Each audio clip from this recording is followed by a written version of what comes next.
You're now rocking with the hottest boxing podcast in the land with your host, Coach Malachi Williams. True.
For the thousands in attendance and the millions watching around the world,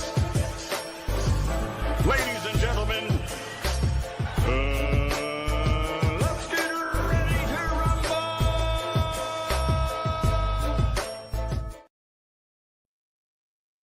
Yeah. What's up, family? This is our boy Coach Malachi in the building, and we back. True Media Podcast. We back up in this BI, man. Happy Friday. You know, a lot of people looking forward to this day. Friday, you get what I'm saying? I mean, you know, back in the day, you know, Friday was, that's back when it was a traditional work, you know, like work Monday through Friday. If you work for the city, you got the option to work on a Saturday. If you work for the garbage company, you know, you work 6 days a week. If you work for the garbage company, 6 days a week, 1 day off, stuff like that. You know, back in the day, Friday was payday.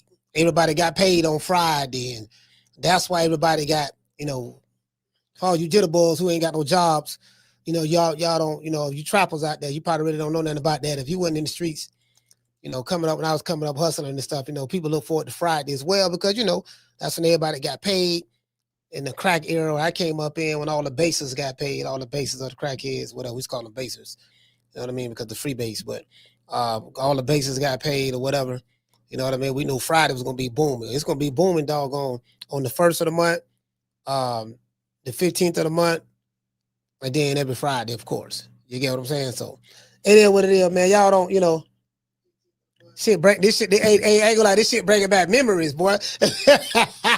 If I could go back in time and have the knowledge that I have now, but there's no way that can happen. There's no way that can happen. There's no way that you can go back to any time or any era and keep the knowledge, the evolution, and the skill. I don't want to say skill level or whatever, but the knowledge and the evolution and the advancements of today's society. You can't go back and take that with you. Did you get what I'm saying? And you know, so hey, shout out to Miss Sheila. Sheila, what's going on? Hey, Sound, stand up. Hey, Ham, you get what I'm saying? Shout out to Miss Black Panther. And this that's the crazy part about it, though, Ham. When motherfuckers make these back in the day comparisons and what my fighter would have did and this guy would have did, I'm like, no, if he was there, he would have had to fight or do whatever under that criteria. But he won't have the benefits of having the cryo chamber and the different things that these guys have in today's time. You won't have the benefits of that. And even the guys who do got the benefits of that in today's time, they still ain't that good. True. To be honest, they damn still ain't that good. I mean, you know, a lot of fundamentals is missing. But that's another story for another day. I've been encouraged and inspired to.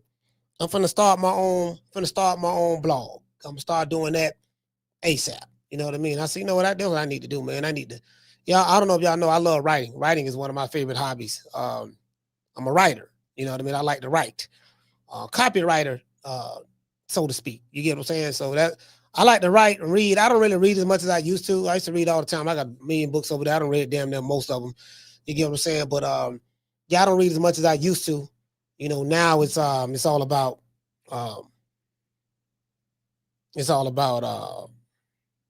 now just internalizing, you know what I mean, the flashulation of the matter in order to transmit the effervescence of the Indonesian proximity, in order to further segregate, to preclude on the issue world domination, will only circumvent, circumcise, you know what I mean, the revelation of the proximity of Yosemite Sam. You dig? Hey, hey, hell. Hey, hell. Hey, hell, now don't ask me to repeat what I just said. Now, I don't remember. If you got to record it, just keep it. I don't remember, but I'm just saying, you know what I mean? It is what it is. Hey, hey, don't ask me to repeat that now. Don't ask me to repeat that. You know what I mean? You know, just don't do that. Anyways, I'm sitting back, man, looking at I'm sitting back you know, I had no idea that I was gonna, anyways, make a I'm sitting back looking at this video that Laila Ali dropped yesterday, and I'm a big follower. I'm a big follower of Laila Ali. I've been following her for years, and Claressa Shields as well. You know, I don't did several shows over here on Claressa Shields about her backstory, what she been through, and all that stuff there, and yada yada yada. She got the typical, you know, for the most part, you know, what black women have gone through, not just black. You know, I don't want to just say black women because they make it seem like, you know, oh, it's the black women and we are so oppressed and this and that. No. Just, you know, she got this typical came up in the hood struggle story. You know, her story is there's nothing unique about it. It's unique to her situation, but there's nothing unique about it from an overall standpoint of, you know, shit, you know, it's not a story that y'all ain't heard before. You know what I mean? Like, shit, I got a story. I can tell you some shit how I came up. And then probably damn near everybody in the chat, whoever came up in the hood or grew up poor, you know, all of our stories are damn near the same. True. But that's neither here nor there. So y'all followed her through the Olympics and stuff like that. I remember Claressa Shields. I remember when she was I remember back when she was humble. I know y'all probably don't find that very hard to believe, but this is back in. Let's see, women's Olympics started because the Olympics they didn't have this in the past.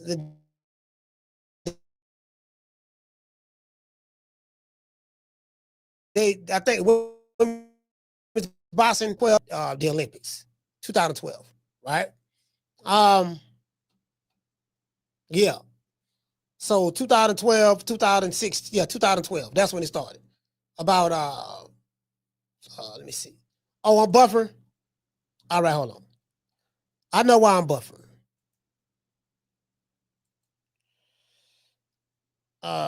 Council.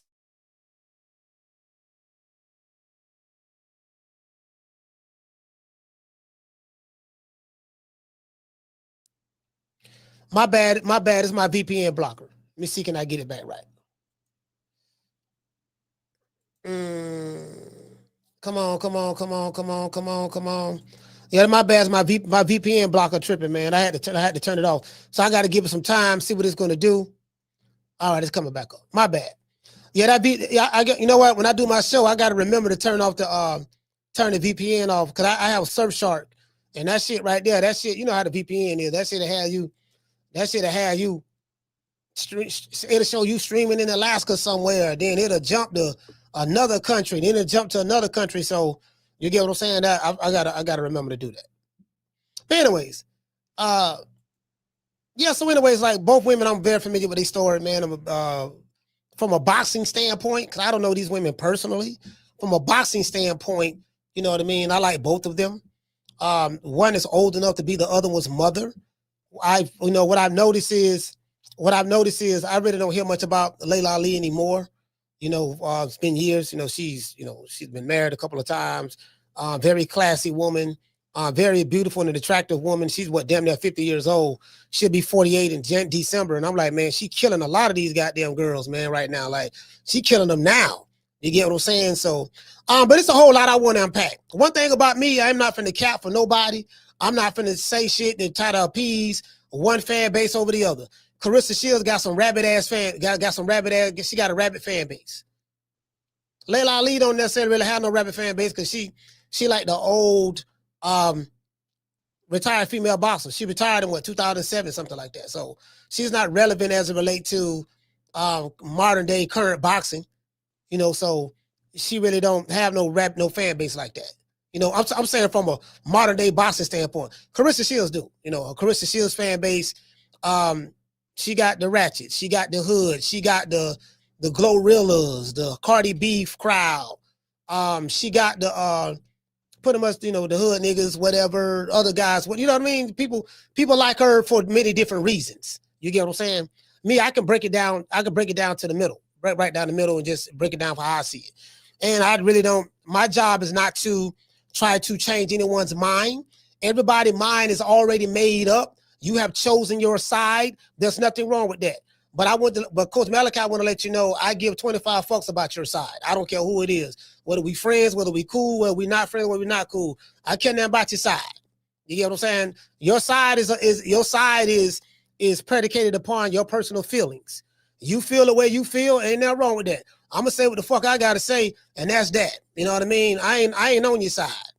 I'm looking at it as objectively as possible, and that's how I want to try to do it. You get what I'm saying? And that's that. And then I'm gonna move on to the next subject matter.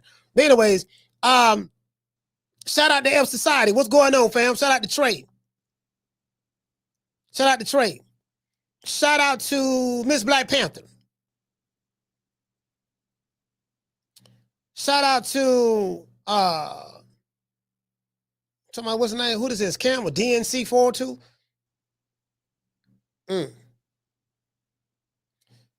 Shout out to Big John Doe. What up, Doe? You get what I'm saying? So anyways, shout out to that. Shout out to that. So anyways, anybody, whatever side you on, everybody mind made up. My job, I ain't trying to change your goddamn mind. You're not that important to me to want to try to change your mind. I don't give a fuck who it is. You get what I'm saying? I'm gonna call it the way I see it though. Laila Ali exposes the truth about herself and Claressa Shields with receipts. She dropped receipts. In a recent video, Laila Ali sets the record straight about this ongoing beef that Claressa Shields, according to Laila Ali, created in the media. Now I'm gonna say some shit that's gonna piss a whole lot of motherfuckers off. But what I'm gonna say is it's the truth. Especially when you look up the definition of what that is. What I'm going to say. Let me see what I was at. Okay. According to let me see what I said. Laila Ali said the truth about ongoing beef. All right, created in the media. All right. I'm reading my opening monologue. According to Claressa Shields, Laila Ali has been hating on her because she's more accomplished as a fighter. Now, to me, that was the dumbest shit in the world. Because even though I'm a fan of Claressa Shields, as a fighter, I'm not a fan of her as her attitude. I'm a fan of her as a fighter. I followed her throughout her career. Remember, the Olympics, women's boxing started in the Olympics in 2012. I think Claressa won, she won the gold medal in 2012 and 2016. She did that, right? The first 2 years of eligibility for women's boxing, right? She did that. But according to Claressa Shields, Laila Ali has been hating on her because she's more accomplished fighter. I used to hear Claressa say something like, "Oh man, she mad because I got gold medals. She ain't got no gold medals." Well, they didn't. When Laila Ali was boxing, they didn't have women. They didn't have women's boxing in the Olympics.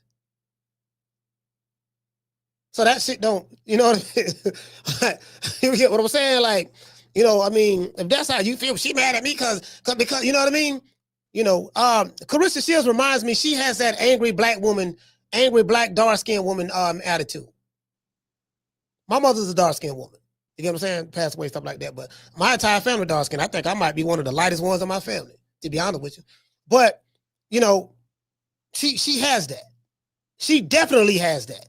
But I understand where it come from because I know her backstory. Claressa Shields, you know, she was a boxer. She went through a lot coming up. You know, she wasn't the prettiest girl in the world, but she can fight.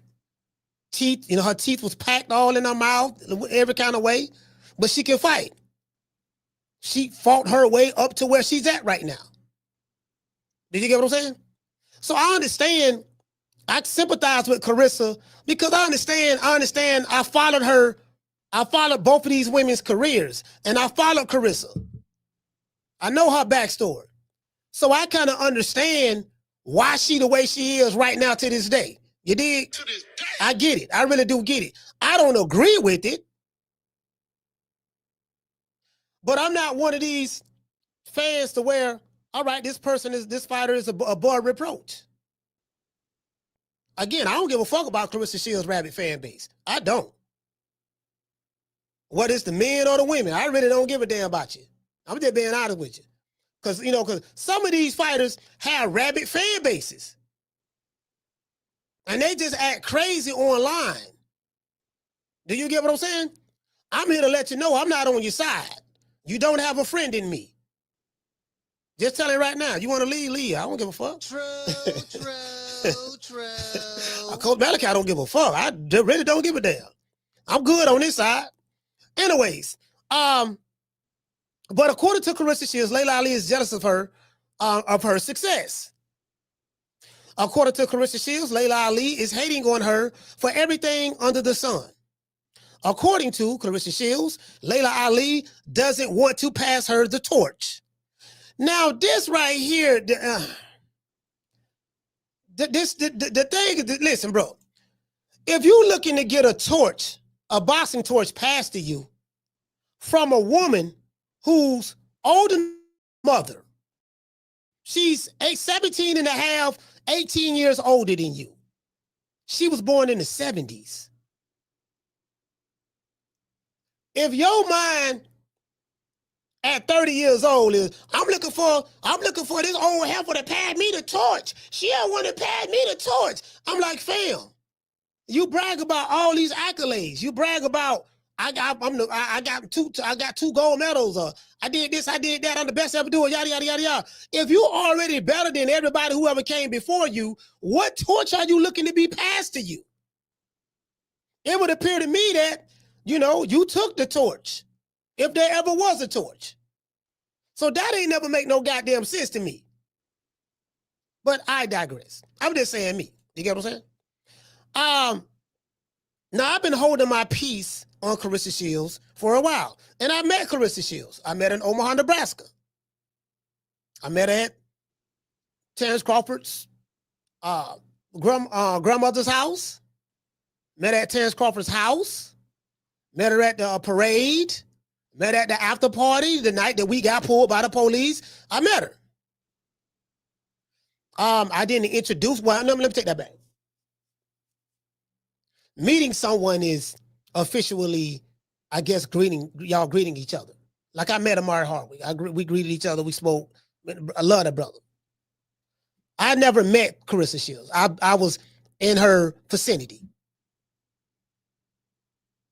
I was around her and Andre Ward. I met Andre Ward. Me and Andre Ward talked. I never said a word to her.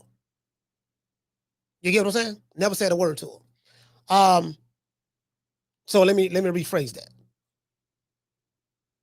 Love her talent, never said a word to her. You get what I'm saying? Because I can separate what I love about her from a talent standpoint from a personality standpoint. Because me personally, I think she has the same trait that Donald Trump has, Floyd Mayweather has, Dame Dash has. And she has what I like to call, she has a narcissistic personality disorder. That's what she has. Just on my personal observation. You get what I'm saying? And I'm going to break down to y'all what that means. I followed both Laila Ali and Claressa Shields' careers. Laila is one of the most Now, a lot of men, a lot of men don't watch women's boxing. They didn't have a lot of talent back then in the 90s when they had Laila Ali, Ann Wolfe, Christy Martin. They didn't have a lot of talented women back then. They don't have a lot of talented women now. True. You got most of the talent is at the smaller weight classes. You got the beautiful Alicia Baumgartner. I love Alicia Baumgartner. You get what I'm saying? I love Alicia Baumgartner. Michaela Mayer, I met Michaela Mayer. Me and her had a long conversation in Virginia. She's one of the nicest people you ever want to meet. One of the nicest people you ever want to meet. Michaela Mayer, very humble. You see what I'm saying? You got what's my girl Katie Taylor over there? You got Katie Taylor over there from Ireland. I like to call her thick neck. She got a wide neck like a pit bull. You got the lovely Amanda Serrano. Her sister used to box as well. But Amanda Serrano. So I don't know a whole lot of Savannah Marshall, you know what I mean? You had Christine Hammer. Like a lot of these women, a lot of these women is mid. You know what I mean? Like mid, like it might be maybe a little bit more talent than back then, but for the most part, the shit trash. If you look up there where Claressa Shields fighting at, ain't nothing up there. That shit trash up there. It's not Claressa Shields' fault. It's just that there's never been a bunch of really good women in boxing to this day. It's a handful you can look at, but it ain't, you know what I mean? I'm just saying, being honest. Just being honest. I'm saying from my perspective. I don't hear motherfuckers talking about, yeah, man, I can't wait to see that next female fight coming up. I've never been in the barbershop, motherfuckers screaming about, now. I was in the barbershop when they were talking about Katie Taylor and Amanda Serrano. That is true. I was in the barbershop, they were talking about that when they first had their first fight in New York. People was talking about how good that fight was. Men who I knew who never really watched female boxing, they say, man, that fight was pretty good, man.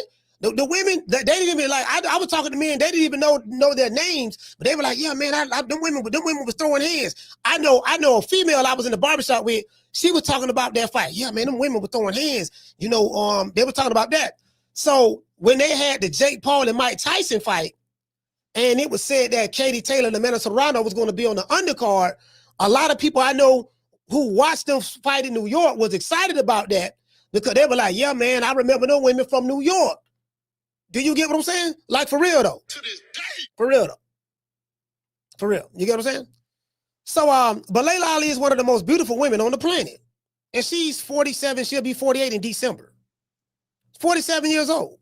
She turned 48, I think December 30th. She's a December Capricorn. You get what I'm saying? Laila Ali is old enough to be Claressa Shields' mother. Yet, Claressa feels the need to want a retired fighter, a beautiful fighter, an attractive fighter. Got to throw those acronyms in there, boy. You know what I mean? I'm talking about, man, that woman, she damn near my age and finer than a motherfucker. Beautiful as hell. You get what I'm saying? An older woman who is a legend in her own right and the daughter of a legend to pass her a fictitious boxing torch. Now, what I do like about what Laila did was she played the receipts. Because you could say one thing, another person could say another thing, but then when you play those receipts of what was said, it's like, oh, okay. I like the fact that she played the receipts. I would love for Claressa to do the same thing. You're going to come back if you want to. Because one thing about Claressa Shields, she's very, very combative. I've been on a couple of her live shows. She'll post and she go at everybody. She be in the chat. Oh, them red hoes. The only female be hating on me is red bitches. Like, it's something about red women she got a problem with. I don't know what it is. Oh, yeah, she don't look better than me. She don't look better than me. Yeah, some of these red bitches. I don't know what wrong with these red hoes. Them the only thing they be hating on me. That's all they be doing, hating on me. Don't worry about it. I'm the GOAT. I'm beautiful. Look at me. Look at the skin. Look at these lips. You wish you look like, you get what I'm saying? So I say, yeah, she got that narcissist personality disorder. She got it bad. True. Yeah, she got it bad. True. Yeah, she got it bad. Love as a fighter though. Love as a fighter. You get what I'm saying? I want to say Laila Ali when she boxed, because she retired in 2007.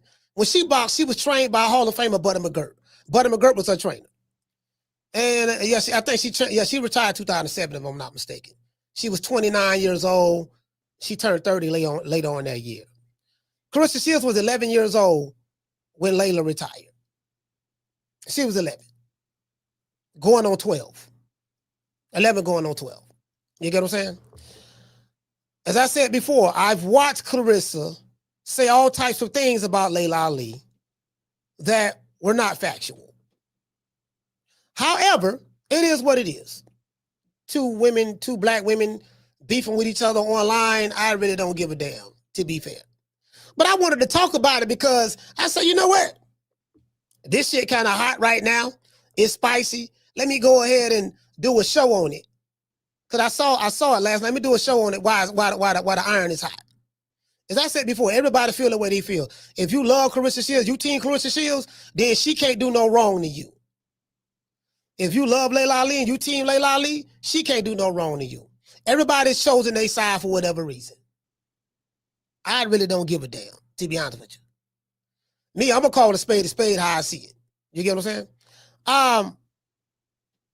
But I sat back and I watched this. I ain't really think nothing much of it. You know what I mean? Like, all right, you know, it's just some, you know, two black women, you know, going at each other on social media with her. It is what it is. Whoop-de-doo, what's new? You know what I mean?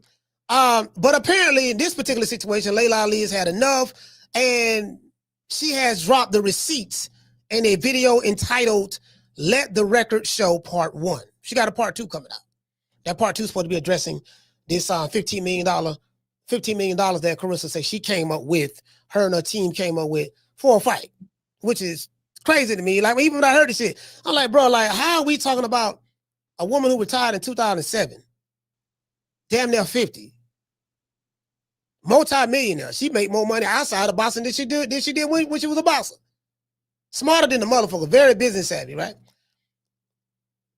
Like, is women's boxing that dead to where the woman who called herself the GOAT is trying to fight a motherfucker that's old enough to be her mother? That's how you know women's boxing is dead. That's like Mike Evans. He's the wide receiver of the Tampa Bay Buccaneers. He tied Jerry Rice for the most 1,000-yard seasons. I think he got 11 with multiple different quarterbacks. That's like him challenging Jerry Rice. Yeah, Jerry, you bring your ass out of retirement, and I bet you I could run better routes than you. If Baker Mayfield throw you the ball and he throw me the ball, I bet you I catch more passes than you and run a better dig route in the skinny post route and do this better than you. I was like, that's crazy. You got motherfuckers right now that's boxing with you. So, I mean, that's how I look at it. You get what I'm saying? I mean, she might hear this and get mad. I really don't give a damn, be honest with you, know what I mean? But it is what it is. To me, that was crazy. So I ain't never really say nothing about that shit. And I've done several shows on Claressa. I've done shows on her when she fought, probably like 4 or 5 of her fights. When she fought Savannah Marshall, when she fought Christian Hammer, when she fought, what's my girl name for Baltimore, Freshawn Cruz, when she fought, I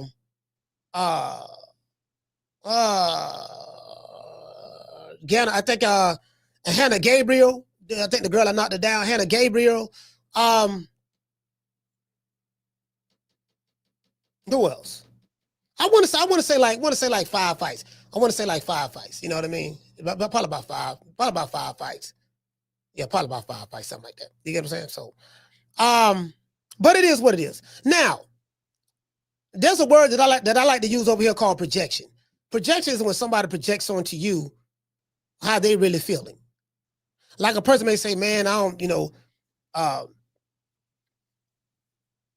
like Schoolo because he's a hater. But I'm really the hater. I'm the one that's always hating on everybody, got something to say about everybody, but I'm projecting that Schoolo is a hater. But I'm projecting what I am onto him. She does a lot of that. Projection, right? I really don't hear much about Laila Ali. Like, I don't even know why, you know what I mean? I don't hear that. I don't see her on TV. She off living her life, whatever she doing. You get what I'm saying? So I really don't hear nothing about her. I hear a lot more about Claressa because Carissa's beefing with everybody. She's beefing with Remy Ma, beefing with Layla, beefing with Savannah, beefing with Shadeja, beefing with what's the girl name?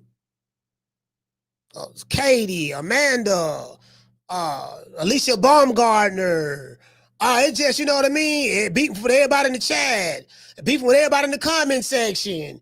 She's the ultimate victim. True. So in my opinion, Claressa Shields suffer from narcissistic personality disorder. It's a personality disorder characterized by an exaggerated sense of self-importance, a need for admiration, and a lack of empathy for other people. When I see her, that's what I see. You know what I mean? Exaggerated sense of self-importance. When you see Donald Trump, that's what you see. When you see Floyd Mayweather, that's what you see. I'm like I said before, I'm better than all those guys. Yeah, I mean, why y'all talking about them? You should be talking about me. Me. Yeah, he's all right. Yeah, I would have did this, I would have did that. Yeah, it's the same shit.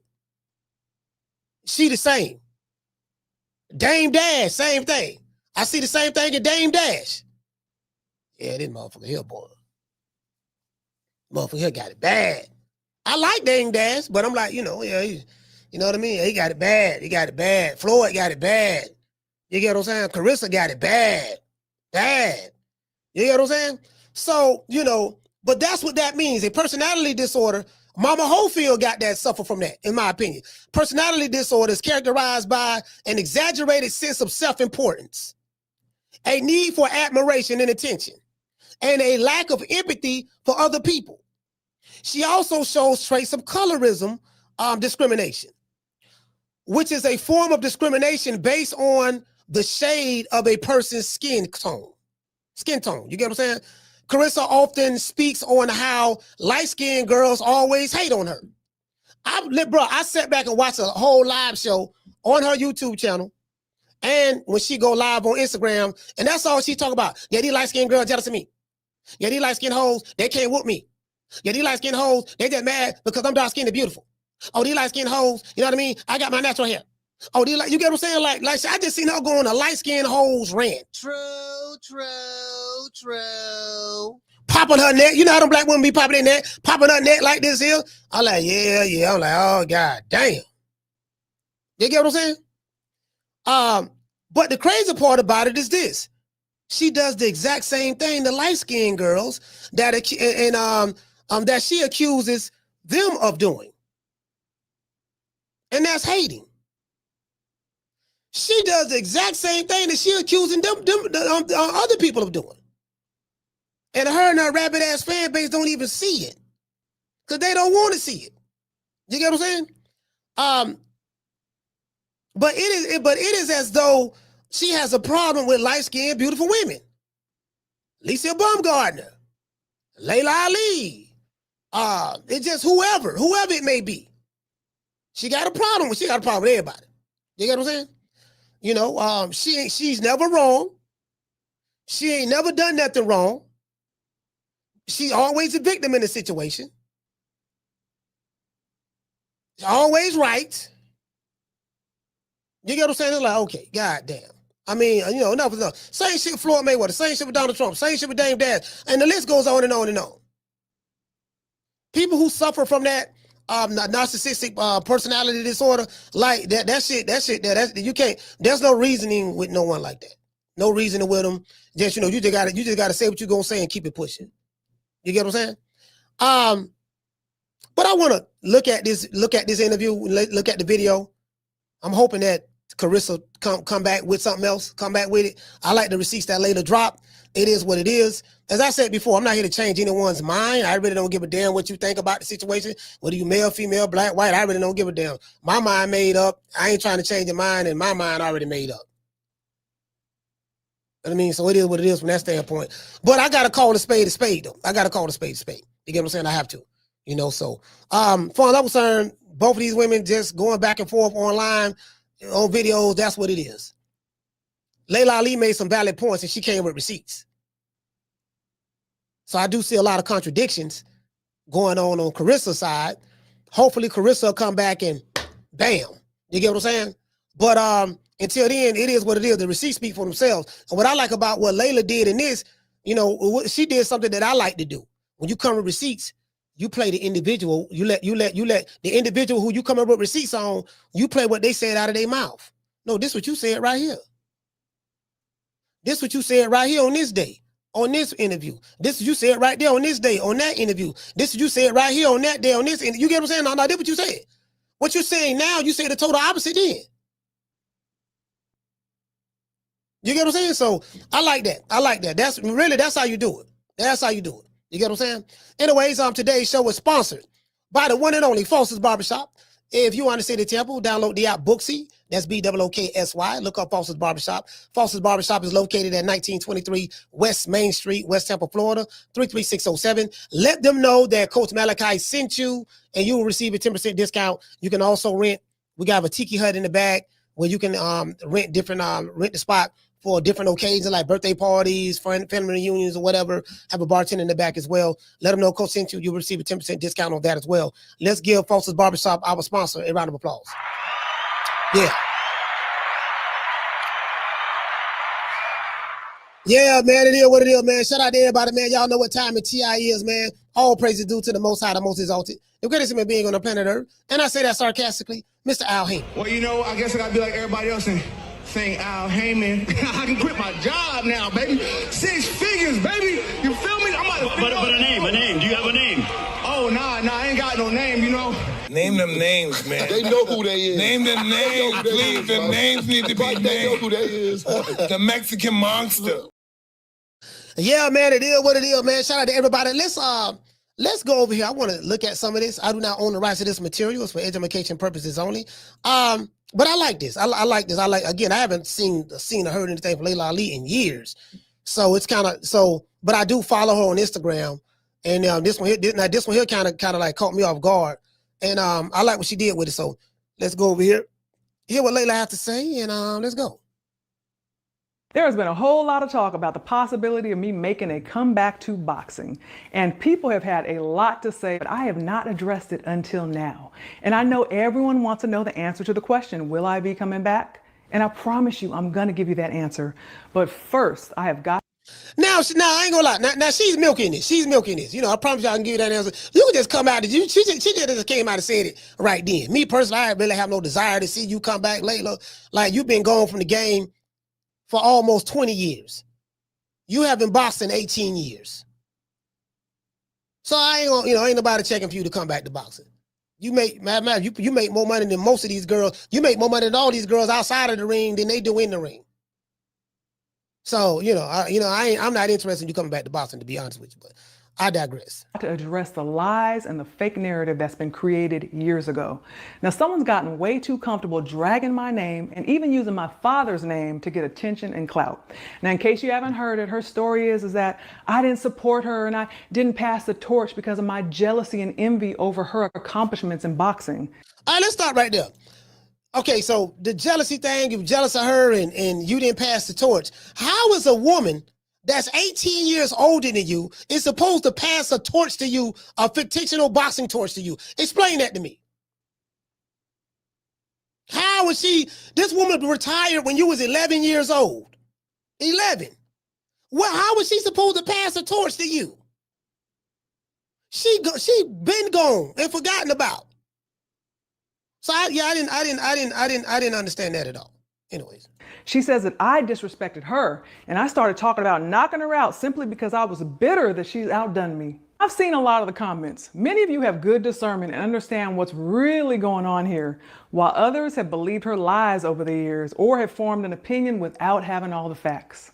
Now, originally, I wasn't even going to give this my time or attention because I really don't engage with people who thrive off of negativity, drama, and buffoonery.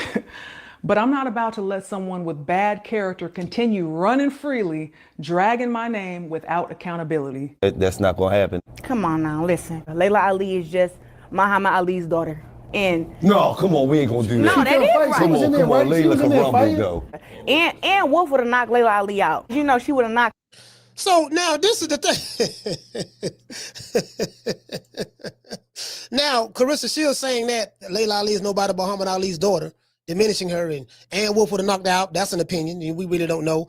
They didn't fight each other, whatever the case may be. But you know, that right there is if somebody said that about Claressa Shields, then Claressa Shields' army will come out and say, oh, they hate no Claressa Shields, but they're not gonna call her out for hate. They're not gonna do that.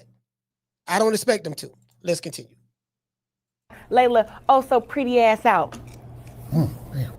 So this right here is the consequence.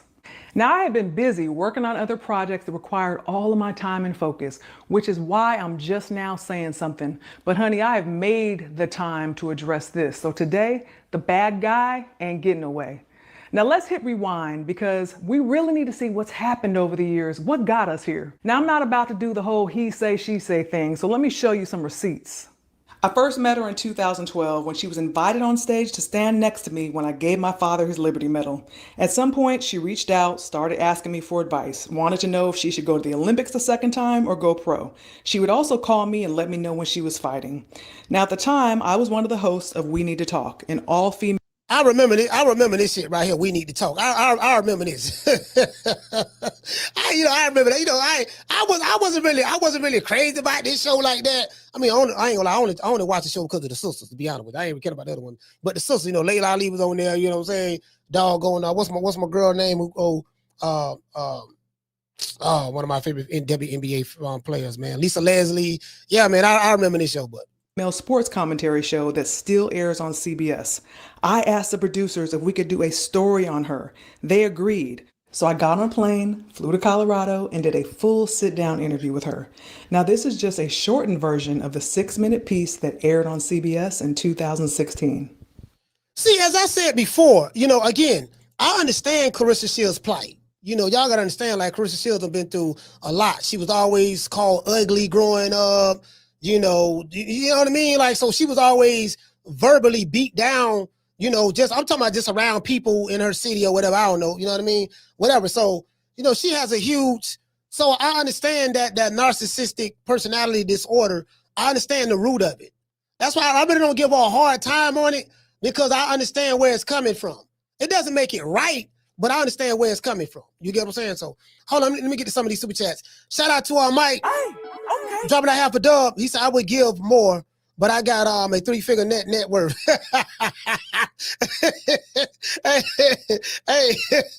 hey, 3-figure net worth is better than a 2-figure net worth. Shout out to Donald Banks. Okay. Dropping out $2 super chat. He said Claressa is the female Floyd, and that's a fact. Yeah, I don't know what you mean by that, but do you mean from a personality standpoint or a boxing standpoint? Shout out to Donald Banks. Okay. Dropping out $2 super chat. He say they said Laila ugly and she looks better. They said Laila ugly and that she looks better. Okay, all right. I guess I'm reading that right. Shout out to Black Man Rising. Okay. Dropping out $2 super chat. He said Claressa started the beef due to envy and colorism, in my opinion. Okay. Shout out to Derek. Okay. Dropping that quarter of a dub. He said either Laila baited Claressa in the Breakfast Club interview, or she didn't fathom the amount of smoke Claressa would bring to her after that comment. Yeah, to be honest with you, fam, I really don't even look at this as smoke. This is just some catty, you get what I'm saying, Derek? This is like just some catty shit that's, Claressa Shields brings smoke to everybody. She'll bring smoke to me, you, whoever. If you don't praise her enough or give her the amount of compliments that she want, that's gonna be smoke. So, that's just how she is, bro. Shout out to DNC. Okay. Dropping that quarter of a dub. He said Laila retired in 2007 and went pro. Claressa went pro 2016. You can't even possibly pass the torch almost 10 years after retirement. Yeah, I mean, that's crazy. Like, yeah, how do you pass a torch? That doesn't make sense. Down from the bar, there's a platform stage. People pimping, sharp as razor blades. Yeah, I ain't never got that. Yeah, man. Doggone. Yeah, man, nigga. Jerry Rice ain't passed the torch to me. You dig? 21-year-old Claressa Shields is as confident as her right hand is powerful. Soon, Claressa will be heading to Rio for the Olympics to try and do something that has never been done before. I sat down to talk with her about changing history and being a positive spark for her hometown. So what she's showing is, she's showing, look, I've always praised this girl coming up. And she's showing the chronological order, what happened up to this point. Like, it even brought back some memories with me, because some of the stuff I had forgot about, to be fair. I'm like, oh, damn, I remember that. Oh, so I remember when she was on the Breakfast Club. Yeah, okay, oh, I remember this. Oh, I remember when right before Muhammad Ali died, he got the Freedom Award, and Claressa was on stage. You get what I'm saying? I remember that. So she brought back so many memories, because I kind of like, a lot of this shit I've forgotten about, to be honest with you. You know, so anyways. You should have heard the story by now. The one about a kid from Flint, Michigan, who has gone toe-to-toe with adversity and stands undefeated. But I'll always go back to Flint and help. I know that when I was fighting, any of my struggles that I had to overcome, or anything that I was upset about, whether it be something personal or something going on in the world, I would use that anger, you know. So this is way back when it was on better terms. So I don't know what point in time was Laila like, I really don't see nothing that Claressa has that Laila would want to hate about, or maybe vice versa. Either side, to be honest with you. You know what I mean? But yeah, I had forgot all about this until she showed it.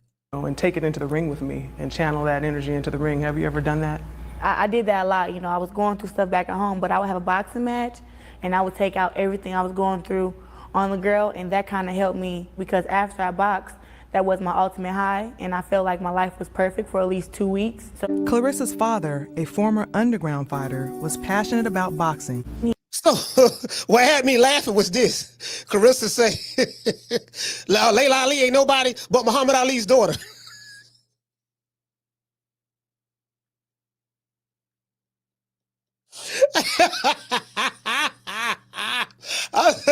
Claressa say, Laila Ali ain't nobody but Muhammad Ali's daughter. But guess what? Who daughter is you? If Laila Ali ain't nobody but Muhammad Ali's daughter, who daughter is you? Who daughter is you?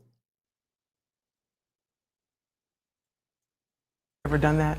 I did that a lot. You know, I was going through stuff back at home, but I would have a boxing match and I would take out everything I was going through on the girl, and that kind of helped me, because after I boxed, that was my ultimate high, and I felt like my life was perfect for at least 2 weeks. So Claressa's father, a former underground fighter, was passionate. So what if Laila Ali say you ain't nobody but the daughter of an underground fighter? I don't even remember her daddy's name. See how that shit? See how that shit swing both ways? See that sword swing both ways.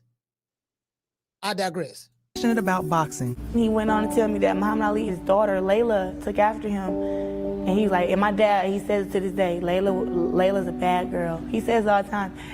He said, nobody in our family took up boxing. I thought when he told me that, he was telling me to take after him. Claressa beat the odds to win gold in 2012. When the Olympics start in August, she'll try to be the first American boxer to win back. So basically, she just showing like, look, they got interviews together. She's always bigged her up, been a mentor to her. This is what she's basically, this is the gist of it. I'll drop the link so y'all can look at the interview in its entirety. And then somehow it went left. I think the interview that Laila Ali did, they was asking about coming back and all that stuff there. And she said that there's nobody that's worth her coming back for. Some people took that as a shot against Claressa, and Claressa took that, and it's been on and popping ever since. You get what I'm saying? So she just totally ignored and negated. Like, look, man, I got a good relationship with them. I'm gonna show y'all how I do things. If I have a relationship with somebody offline, and I had to tell niggas this, right? Dude, if I got your phone number, if there's any issues or any questions that you may have about something that I said or something that you may took the wrong way when your name was not even mentioned in this, I said, you got my number, you can call me. And if I have an issue, I'll call you. Because if I'm all right enough with you to have your phone number, you know, I could just call you and say, you know what, bam. And I'm saying if we are on that level and we had an understanding like that, and we don't have an understanding like that, then all else is fair game. You get what I'm saying? But I'm just saying, like, you know, dude, my nigga, you got my phone number. Shit, you got an issue, you could have just called me. I could have straightened that out right then. and let you know, nah, baby boy, you looking at that all wrong. You get what I'm saying? So, you know, it just depends on the individual, but I digress. So that's basically what she's establishing. Back gold medals. Everybody's gonna be fighting you harder. Everybody's gonna be trying to elevate their game. They're gonna be running hard. They're gonna be training hard. They're gonna be dreaming about beating you. How are you preparing for that mentally and physically? Honestly, I've learned how to beat every fighting style. Tall girls, short girls, girls my size. Cause I'm like, I'm pretty good, I'm pretty great, you know? I don't know what I would do. You're supposed to feel that way about yourself. Yeah, like you wouldn't have been able to get to this level if you didn't feel that way about yourself. Yes. I don't know about you ladies, but I have absolutely no doubt that Claressa is going to win gold again in the Olympics. Women's boxing wasn't even in the Olympics when I was boxing, right. So I'm like, do it for us, because she's in the weight class I would have been in. So I'm like, go get it, girl, go get it. A lot of. So I'm like, she don't seem like she was hating here. Like if you look at these early videos, like it don't seem like she's hating on her here, like she's praising her and all that stuff there. And like I said, the Olympics didn't have women's boxing. When Ann Wolf and all of them was boxing, and you know, Christy Martin and you know Laila, they didn't have the Olympics then. The Olympics didn't start until for women's boxing. The Olympics didn't accept women's boxing until 2012. Claressa won a gold medal there, and she won 2016. You get what I'm saying? And Claressa can fight. She can fight her ass off. Got great hands. She's super competitive. Yeah, super competitive. You know, like she competes. Like she wants to. Now, it's not her fault that the same thing that plagued Ann Wolf and Laila Ali and Christy Martin. The same. It's not her fault that there's no competition in women's boxing. It wasn't no competition in the 90s. It ain't no competition now. That's just the reality of the situation, fam. It's a handful of named female fighters. Of course, as of late, you got Katie Taylor and Amanda Serrano. Katie Taylor and Amanda Serrano, they know some bad girls. And Katie Taylor, everybody know Katie Taylor bad girl. You get what I'm saying? And you know, it's a couple of women that I'm not naming. You know what I mean? But it ain't. I'm just being real, bro. Like the skill level just ain't there. It's like the WNBA. I don't watch the WNBA because that shit trash. Like, man, this shit trash, man.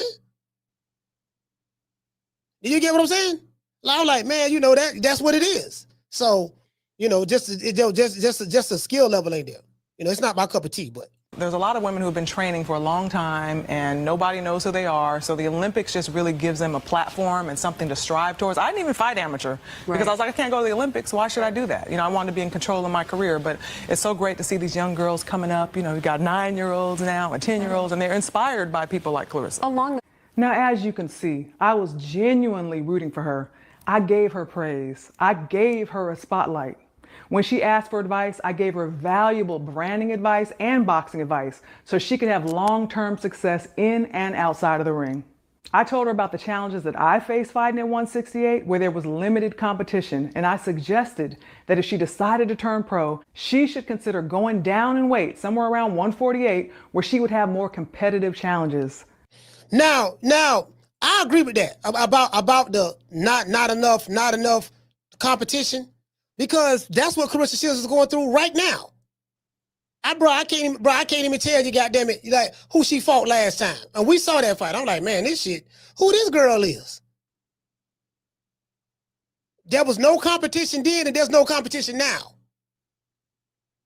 I'm just being honest with you. The shit ain't there, dog. It just ain't there.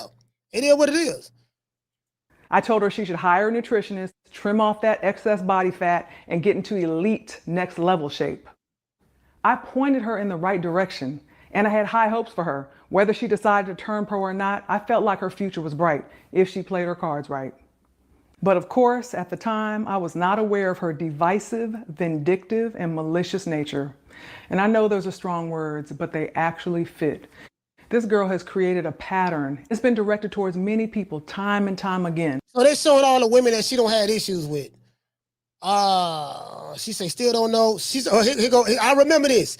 I remember this tweet. She say still don't know how I didn't win the Sportswoman of the Year for the BET Awards. But congrats to Angel Reese and all the other nominees. I just thought accolades matter. See, this is the me syndrome. This is the personality disorder syndrome kicking in. Because it's always going to be about them. You know, she congratulated Angel Reese after acknowledging that that I got snubbed for the award. I don't know why he win the award. Why y'all gave it to Angel Reese? What about my accolades? Me. That's that personality. That's that narcissistic personality disorder kicks in. That's that, like, from a mentality, from a personality standpoint, her and Floyd Mayweather are just alike. Yeah, and like literally. You get what I'm saying? They get offense to anything, and anything is a slight. Everything is a slight to them. Yeah, man, these motherfuckers, the BET ain't get me the goddamn award. Why I ain't get the award? I feel like I should have got it. You supposed to feel like you should have got it, fam. If it's up to you, you're gonna win every award. But the people who voted differently. And she took it as though it was an attack against her. These motherfuckers hating on me. They just want to get to me because I'm great. And like she just create this shit in her head. All right, they didn't pick you. They picked Angel Reese. It ain't no conspiracy against you. Oh, you got hate on me because I'm beautiful and this and because I got gold medals and you get what I'm saying? Like, bro, it's because I'm dating Papoose. You mad at me because I got Papoose, the illest rapper in the game. And I'm like, nah, he not the illest. I promise you that. I can't tell you one Papoose song. Now, before we started our interview in Colorado, she said to me, "You're the name people say when it comes to women's boxing. You're the face they know. I want that to be me." Now, looking back after everything that's unfolded, it seems pretty calculated now. Like she was waiting for the right moment, the right excuse to finally do what she'd already made up her mind to do. I mean, that's how it feels now. She told me she saw me as the face of women's boxing, and she told me that she wanted my spot.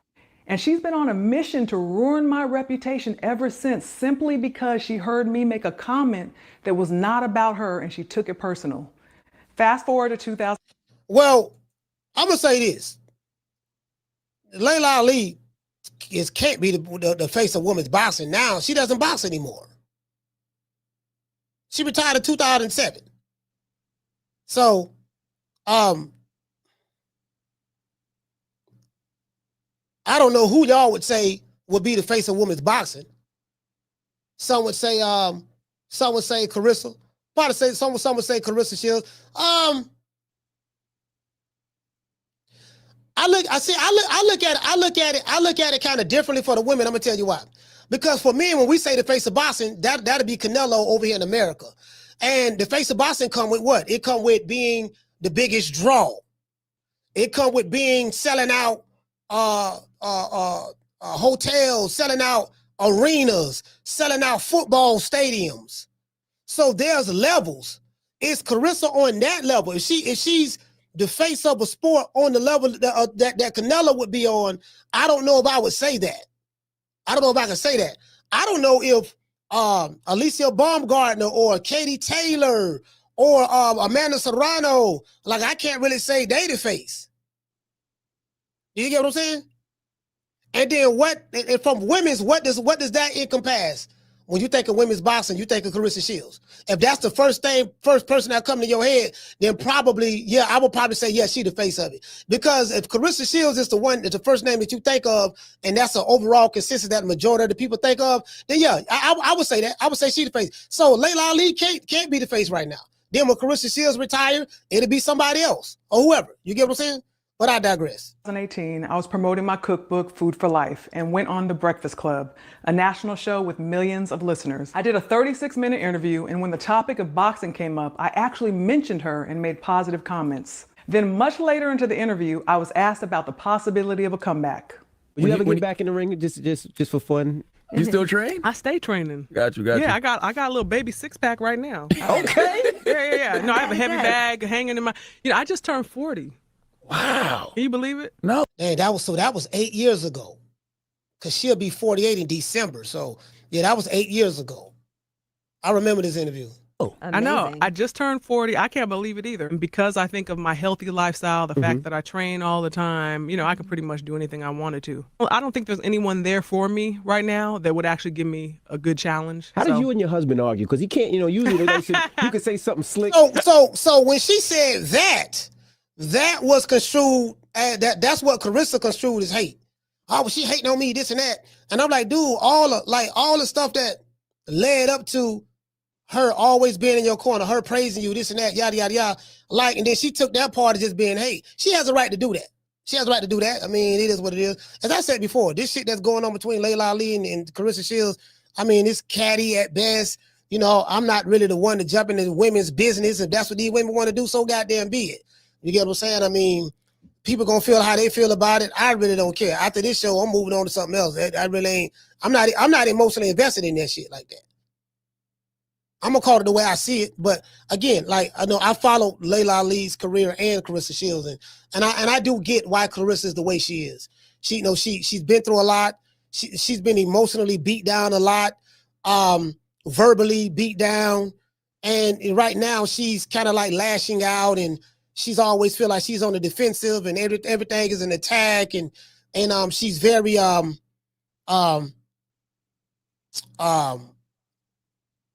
what's the word I'm looking for?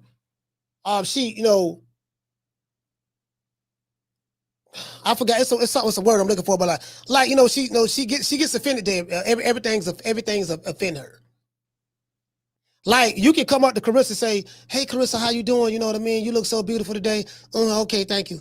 And then she be like, "Yeah, that bitch came up to me talking about I look so beautiful." She don't really mean that shit. Cause I can tell the way she said it, she don't really mean it. Like you get what I'm saying? I'm like, damn, she said you were beautiful. Like, yeah, but you gotta understand. She said it, but she didn't say it with her chest with conviction. She's supposed to say like, yeah, you get what I'm saying? Like I was, bro. And I'm like, damn, I was trying to figure out like what the fuck wrong with her? Why she like that? Then I had to remember. I said, man, I remember how she came up, man. She wasn't the most beautiful. They talked bad about her. Her teeth packed in her mouth and all that stuff there. And so she got a huge chip on her shoulder, and it developed that narcissistic personality disorder where everything is about me, and you know it's about me, and I told y'all narcissistic personality disorder is characterized by an exaggerated sense of self-importance, a need for admiration and lack of empathy for other people. I think that fits her to a T. It fits this guy as well. But when you are put in a certain position, he should be I mean, he's able to, like me. You know, when I was in a position, I can pick and choose who I want to, because I earned that right. You know, it's like Floyd. Like Floyd, anytime you mention Canelo's name around Floyd, what Floyd do? Oh, Canelo ain't shit. He ain't shit. You know, I was damn near 40 years old when I beat him. I schooled him. He ain't shit. That was one of my easiest fights. You know, I made the most money in boxing. Canelo ain't all that. You know, when I had the sport, you know, I was able to do this and do that. Canelo, he's walking in my shadow. Like you can't mention no other fighter around Floyd to where he's not going to take it and turn it on himself. That's Claressa Shields. That's Donald Trump. That's Dame Dash. That's anybody that you may deem as a narcissist that had that disorder. All of them act the same way. All of them act the same way. Somebody can be drowning in the ocean, and somebody else can jump in the ocean. The lifeguard can jump in there and save that person from drowning. Give that person mouth to mouth, bring them back to life. Oh, that ain't shit. Yeah. I mean, why ain't nobody crowd around him? Yeah. He came out the mouth. He saved him. He jumped in the ocean. But I could have did that too. You know what I mean? Don't you know I beat Manny Pacquiao? I beat Manny Pacquiao, and they still try to take credit for me. I beat Miguel Cotto.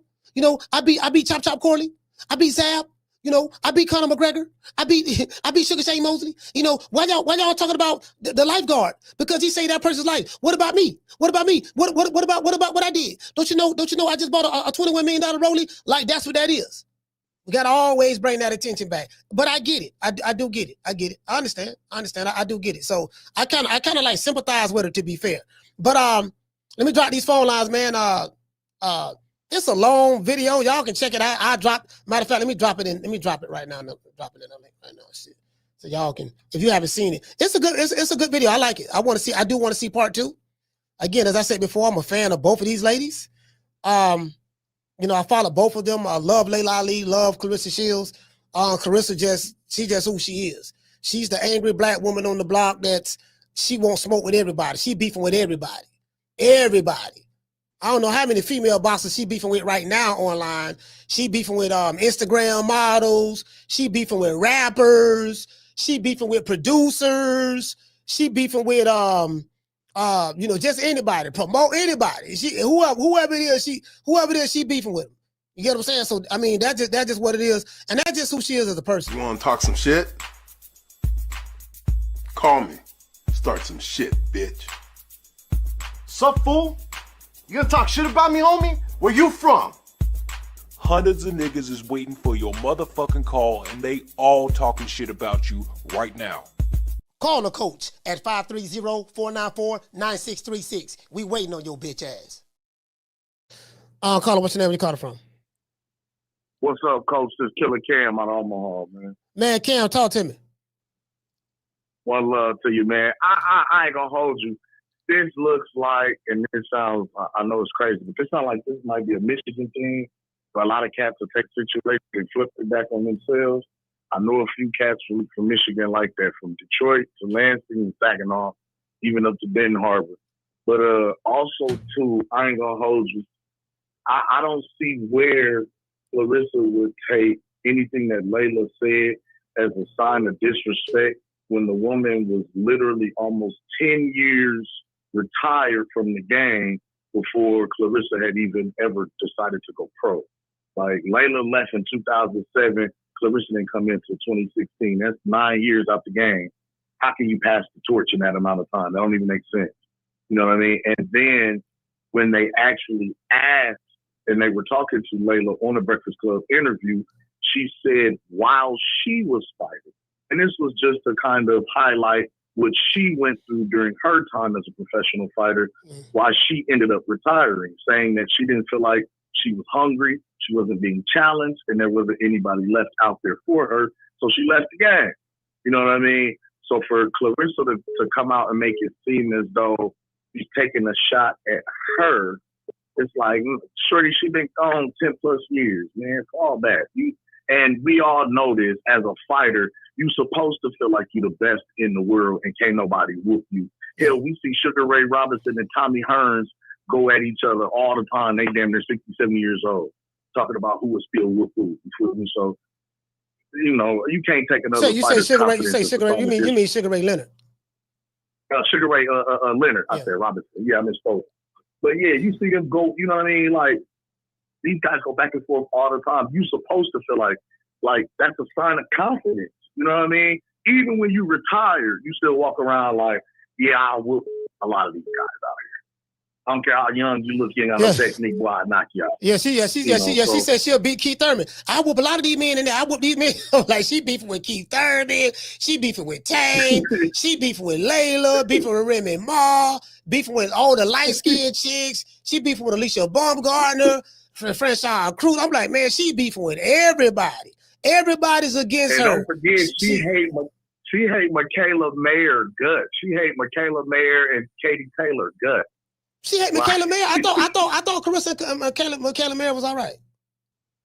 It was cool, but listen, anybody that's not her, when you mention their name, it's fuck them. Yeah. Like, even when they shake hands and say they cool, like, yeah, we cool. But if I ask you, man, what's up with you, man? Fuck that girl. She can't hold me. You know I'm the greatest. I'm the GOAT. I'm the best that ever did it. You know what I'm saying? You know my biggest fight. You know I did more numbers than everybody. I'm the heavyweight undisputed champion of the world. Even though Laila told me to go down to 147 and fight everybody from 147 on up, I decided not to do it. Now I ain't got nobody to fight. So I want to fight the men. I want to fight the media. I want to fight my mama. I want to fight Coach. I want to fight everybody. She's just scared. All right, shout out to Cam. Omaha, stand up. Salute, fam.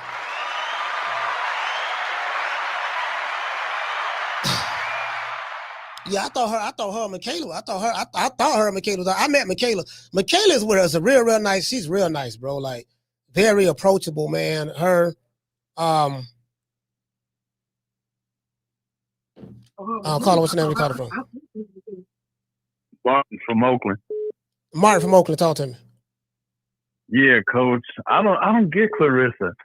To me, she sounds like one of them retired old fighters that didn't make much money or didn't get as much praise compared to today's, athletes, basketball players making $50 million a year when they maybe made $500,000 or some shit like that. She's in her prime. She's the top athlete in her sport. She got the most accolades, and she still got the nerve to bitch and complain.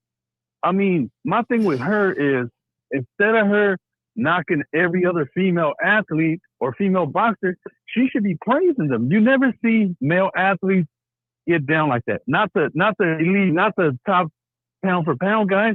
You never hear Usyk coming at Crawford or Crawford hating on, Bam. They always say, you know what? Them cats, they the ones, they the truth. Not this chick knocking everybody. I get it if they're in her weight class where they could potentially fight each other, but them chicks, they never gonna fight you. So why talk down on them? Why talk down on this lady that, like you said, been out the ring, goddamn, like 20 years or so? It just don't make no type of sense. All she does is draw attention to herself, but it's the wrong type of attention. Coach, when's the last time you seen somebody, a male, whoop on a female and nobody be outraged by it? She got knocked out by some Russian dude in sparring. Ain't nobody ever had a problem with that shit. That tells you everything you need to know about how they feel about Claressa. Don't nobody give a damn about that chick. And, she just needs to look in the mirror and realize, what the fuck am I doing wrong? And try to switch it up. And I don't think it's ever going to happen. Yeah, I think Laila gave us some good advice as of late to move down the weight. If she can move down the weight, and because a lot of the talent in female women's boxing is at the lower weight divisions, if she can get down in weight, well, she can. You know what I mean? She can if she wanted to. She can fight, get those fights. Her problem is she don't have no competition up there. So, I think the knock on Claressa Shields. Yeah, you three division undisputed, but who are you 3 division undisputed against? There's nothing there. You get what I'm saying? So I think, and that's not Claressa Shields' fault. She can only fight what's there, but it ain't nothing there, dog. It ain't nothing there. It ain't nothing there. True, but she talked her way out of the Alicia Baumgartner fight. She was bragging about that she would fight an MMA fighter at 147. Baumgartner said, "I'll meet you at 147." And then what did she do? Oh, well, I'm the GOAT. I don't need to go down that far. I'll fight you at 156 or I'll fight you at 160, this and that. She should have just tried to make it happen. Meet at some happy medium, but she talked her way out of a potentially exciting fight. All right, well, shout out to Mars Salute, fam. Thank you, brother. Overtown, stand up. Yeah, so what I want y'all to understand is, like, she got a disorder. So and that's me. I'm not that's not my observation of it. You know what I mean? She got a disorder, but I'm like, man, because I see the same characteristics. I'm like, she the female Floyd Mayweather. You get what I'm saying? Shout out to Mr. Hightower. Hey, okay. Dropping that quarter of a dub. He say, Coach, you are Laila Ali and D Block is on Claressa Shields in this matter. Y'all don't know what you mean by that, but you know what I mean? You talking about she block? Yeah, I see what you're saying. Part of the hate and all that stuff that I ain't. Yeah, it's some catty stuff between two women. I mean, it is what it is. I'll call her, hold on. Shout out to Flex. Hey, okay. Dropping that half for bam, dub on your boy. Hey, Leroy. Super chat received. Playtime's over, boy. Hey, man, shout out to Flex, man. Flex, salute to you, brother. Let's hit him with the huggy Down from the bar, there's a platform stage. People pimping, sharp as razor blades. And as I said before, everybody's chosen sides. So if you team Laila Ali, you feel the way you feel about Laila, she can't do no wrong. And if you team Claressa Shields, you feel the way you feel about Claressa, she can't do no wrong. You get what I'm saying? So all I'm saying is one person is beefing with everybody. And it's the same thing that keep coming up. And the other person ain't got no issues with nobody, really. You don't even see them nowhere in the media or nothing. It's like they don't even exist. So I'm like, okay, this one person beefing with 10, 15, 20 different motherfuckers. Everybody. So it's everybody. So it's everybody else's fault. It ain't you. If you got a problem with 25, 30 people, and the common denominator is you, like that, you be who you beefing with again? Who you beefing with now? You beefing with all the light-skinned chicks. You beefing with Remy. You beefing with Alicia. You beefing with Laila. You beefing with this person, this rapper, this male fighter. You beefing with Keith Thurman. You beefing with this. And just everybody it's everybody just hating. I'll call her. What's your name? You call it from? What it do, Coach? Wookie Woo, calling from Maine, man. Wookie Woo, talk to me, brother. Man, I'm glad I was able to get on, man. Shit.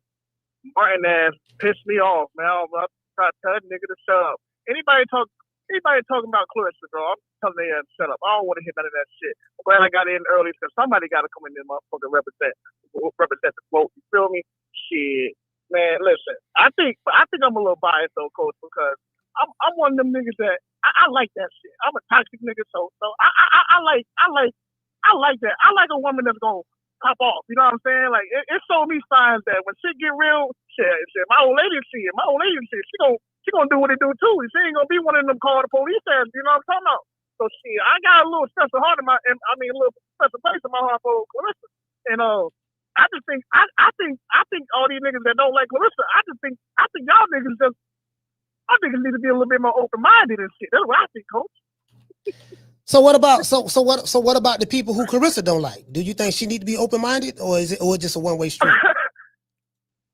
Man, Claressa gonna sit in that mud for you, Coach.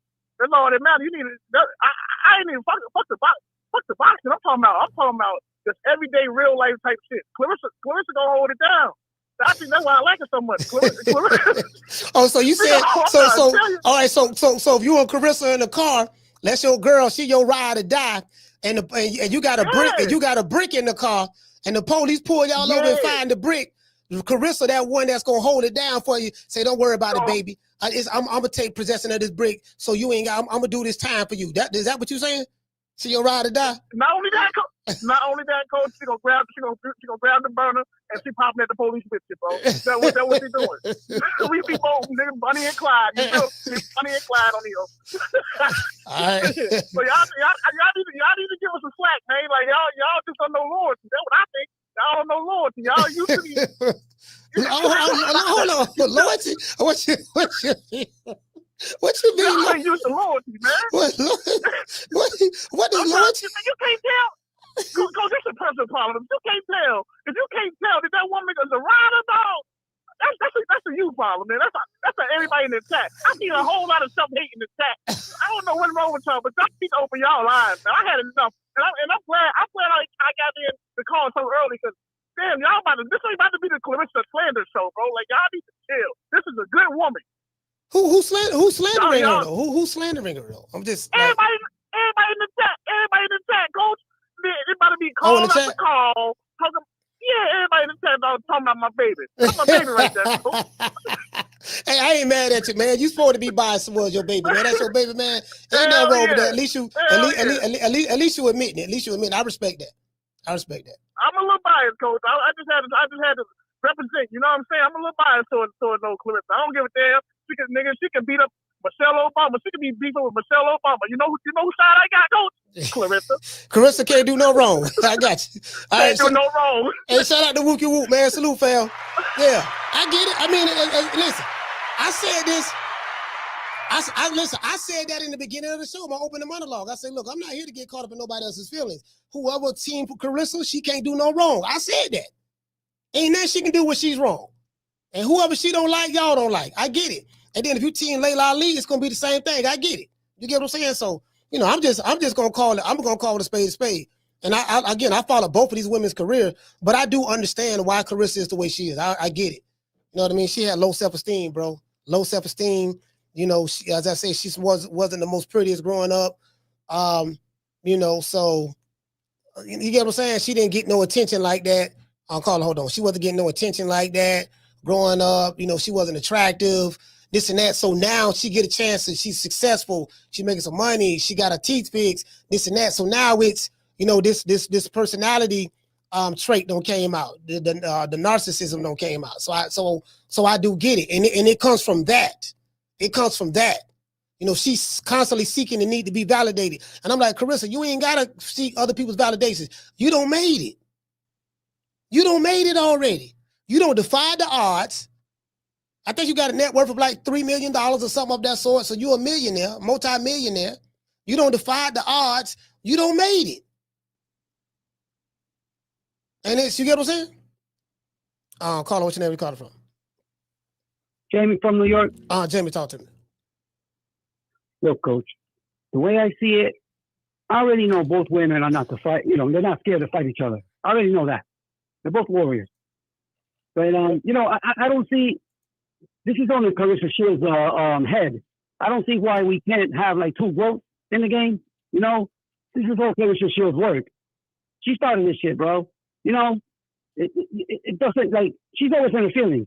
It doesn't matter what you say, you know. But bro, I don't want to take sides here, but every time I see Laila Ali, she's always very ladylike, and I like that.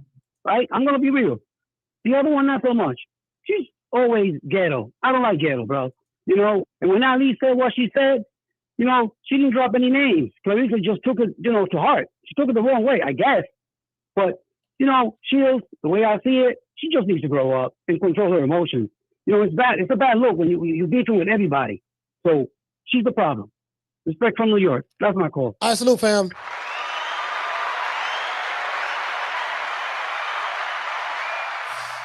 Yeah, so it's kind of like, you know, again, as I said before, everybody feel how they feel. Like me personally, I'm not tripping either way, to be fair. Everybody feel how they feel, and it is what it is. To me, there's no comparison. Like, one woman is old enough to be your mother. She got grandkids, and you know, it's your time. You're 30 and she's 48. She'll be 48 in December. So, I mean, and really the testament to women's boxing. What do I mean by that? How long Katie Taylor gonna continue to box? What about Amanda Serrano? There's nothing there for Claressa to want smoke with a grandmother. A woman who's almost 50 years old is a testament. There's nothing in boxing. Ain't nothing there. You get what I'm saying? There's nothing there, fam. I don't even know who the hell she fought in her last fight. I don't remember who the chick was. Just being honest with you. I think she was in her 40s or whatever. And as I said before, there's not a lot of talent in women's boxing right now, especially at the higher weight classes. At the higher weight classes, it ain't no talent there, fam. It ain't no talent there, fam. At the higher weight, it ain't nothing there. It ain't nothing there, bro. So, you know, it's kind of like, you know, I get it. You know what I mean? I do get it, but I'm like, man, this woman damn near 50, man. Like, how y'all, like, that shit don't even look like, that shit don't even look right. That's like, hey, that's how you know, that's how you know it ain't no female fighters there. Ain't nothing there, bro. Can't nobody tell me no names. It ain't nothing in the heavyweight, ain't nothing in light heavyweight, ain't nothing in super middleweight, it ain't nothing there, bro. It's about what, good 5, 6 women? I probably have to ask Ring IQ. Ring IQ know more about women's boxing than I do. He know way more about women's boxing than I do. I'm not that educated when it comes to women's boxing. I'm just being honest with you. You get what I'm saying? That's all I'm saying. That's all I'm saying. You know. And it's really a shame. Shout out to Say It With Your Chest. Okay. Dropping that super chat. It's really a shame because it's kind of like, damn, dog, like this goes back to what I said. I said all this shit just, we can write down a list of names who a list of names. Let's see. Claressa got beef with Tank, Keith Thurman, them the two men right there. And then a whole list of women. I'll write them down and see. I'll call her. What's your name? Where you call her from? This is good, coach. This is your Mellow Dynasty. How you doing? Hey, fam, you got a bad reception. I don't know if you got more Bluetooth or what, but I can barely hear you. Yeah, what's good, coach? It's Mellow Dynasty. How you doing? All right, Dynasty, where you calling from? Yo, this is New York City, man. How you doing, man? New York, talk to me. Ain't nothing, man. It's from Mellow Dynasty, coach. Oh, Mellow Dynasty, so talk to me. Salute, fam. Ain't nothing. Hey, yo, real quick, though, you know, coach, I agree with you, though. There's nothing there. You know what I'm saying? Claressa, you know, again, like you just broke it down, she got, you know, a little smoke with everybody and all that, but that's neither here nor there. The whole thing is, right, there's nothing there for her to fight old girl, right? She's a grandmother and all that, right? Like, she's going into a whole other stage in life, you know what I'm saying? So for her to pick up some boxing gloves and want to say, I'm going to go fight Claressa, like you said, it's nothing there. For Claressa to be like, yo, I want to fight old girl, it's nothing there, coach. So I I'm calling in to agree with you by saying, maybe Claressa should find something maybe greater than, than that to try to uplift her career. Not saying that her career is not already uplifted. She's the GOAT, right? We understand that. We all agree on that. But, the call for that smoke, it's unwarranted. You know what I'm saying? So I agree with you, coach, as far as like, maybe Claressa should just find something else, go back to the drawing board, leave that whole situation alone. There's nothing there. Agree? Yeah. I mean, yeah. And what I mean by there's nothing there, I'm saying there's nothing there in her division. So we got to look at that too. Like who? Okay, what's in the female heavyweight division? You can't tell me. What's in the female light heavyweight division? They don't. You can't tell me. What's in the women's super middleweight division? You can't tell me. So well, what's homegirl name? Because not to cut your wisdom, coach. What's homegirl name that just fought a couple months back? Amanda Jones, or what's the young girl name? Jones, something Jones. She looked like she's tough. I don't know what weight class she in. I ain't really been, you know what I mean? But she looked like she's tough. But the Deja Jones. Oh, Shadeja. Oh, you talking about Shadeja Green? Shadeja. Yes, Shadeja Green. My fault, Green. Yeah. Part itself, yes.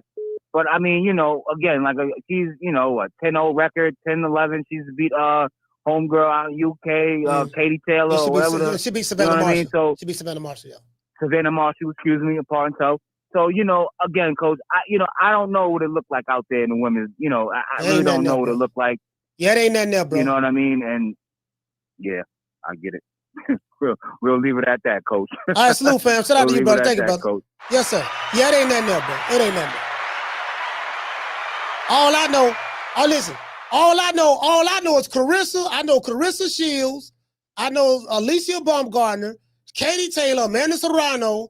I know Christine Hammer because Claressa beat her. I know Hannah Gabriels. Yeah, man. Yeah, I think that's about it. There might be a couple of more I may be familiar. I know.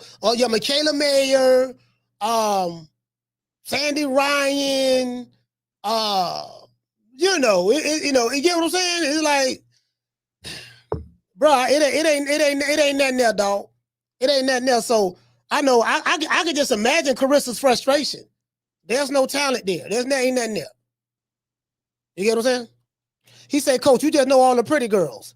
Okay, well, shit. If I just know all the pretty girls, then who fault is that? I sat here and told you, fam, I really don't know a whole lot about women's boxing. I know all the pretty girls, I guess. You get what I'm saying? Maybe you can educate me. Maybe you can educate me on all the ugly girls. Since I know all the pretty girls, tell me something about the ugly girls then. Is there any ugly girls you can refer me to that I can look at? You get what I'm saying? Carla, what's your name? You calling from? Hey, Coach, this is Sheila. How you doing? Sheila, talk to me. Where should I start? Not gonna be long. Now, I understood that Laila gave Claressa her props and tried to help her in her early career. Because I looked at her YouTube, her thing, but to me, I always thought it started when she did say, okay, she had retired. The question was, would you come out of retirement? At that time, I don't think she had been out too many years. She didn't say, no, I'm not. She said, there's no one there at 168 that can give me competition that I can compete, that's competitive to make me even want to come out. Well, then I saw Claressa said, well, I want to say, yeah, she did bring up her gold medals. I didn't really hear her say she don't have none. She just said, I got 2. That don't count for nothing. Maybe it was another one.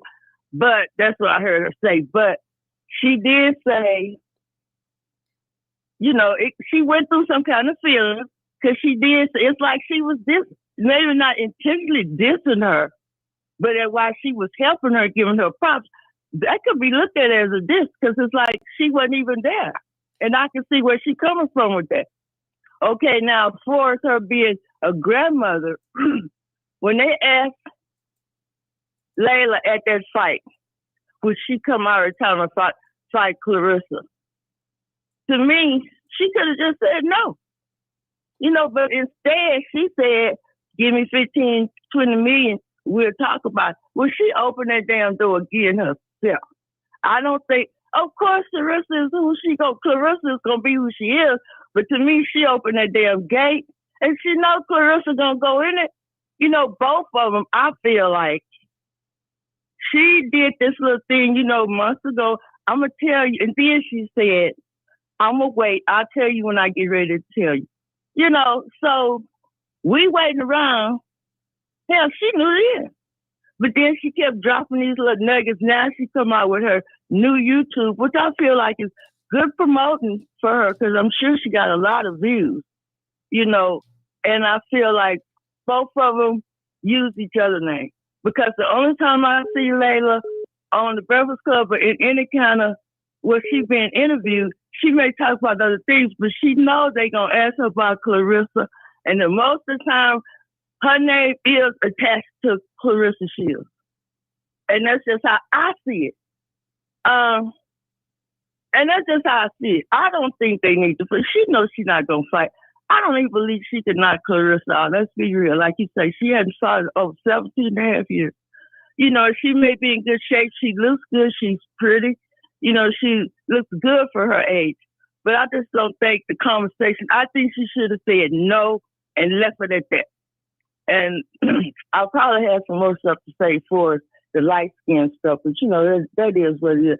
She gonna have to grow out of that. You know, because I went through that, but shit, you grow out of that, just like the Bunny song. I like the Bunny song. You know, it don't matter that it's about a white girl, but I like the Bunny song. I didn't used to like to see black men with white, but you know, you go past some of that stuff. But I'm Claressa Shields team, and I'm not against Layla, but I just think she could have avoided a lot of this stuff. Now, she said a lot of me in her receipts. She dropped the receipts, but all the while, read between the lines, she was doing a little me too, while she was trying to, you know, point out Claressa's default. So that's just how I see it. I could be wrong, but like you said, we all have our own opinions, and so this is just mine.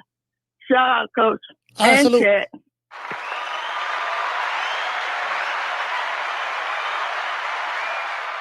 Yeah, so as I said before, this shit go back to, look, dog, you know it ain't nothing there when you it ain't nothing there, bro. It ain't nothing in that division, bro. Matter of fact, I'm gonna do that. Matter of fact, let's do that.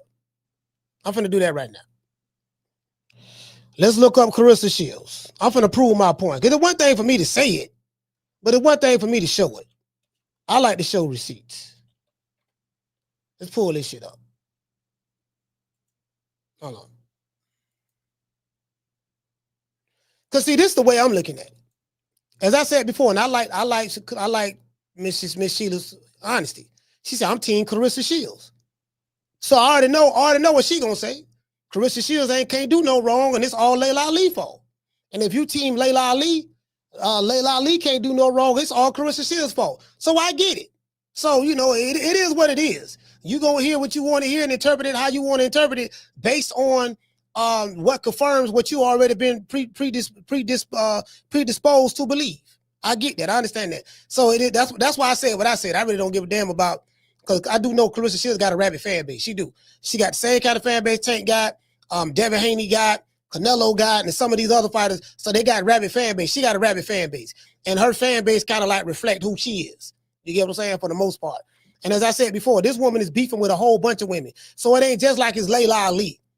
Okay, if you say Laila Ali wrong, okay, what about Alicia Baumgartner? Alicia Baumgartner wrong too. What about Amanda Serrano? Amanda Serrano wrong too. What about Katie Taylor? Katie Taylor wrong too. What about Shadeja Green? Shadeja Green wrong too. What about Freshawn Cruz? Freshawn Cruz wrong too. What about Tank Davis? Tank wrong too. What about Keith Thurman? Keith Thurman wrong too. What about Savannah Marshall? Savannah Marshall wrong too. So it's kind of like, you know, everybody wrong, see the right one.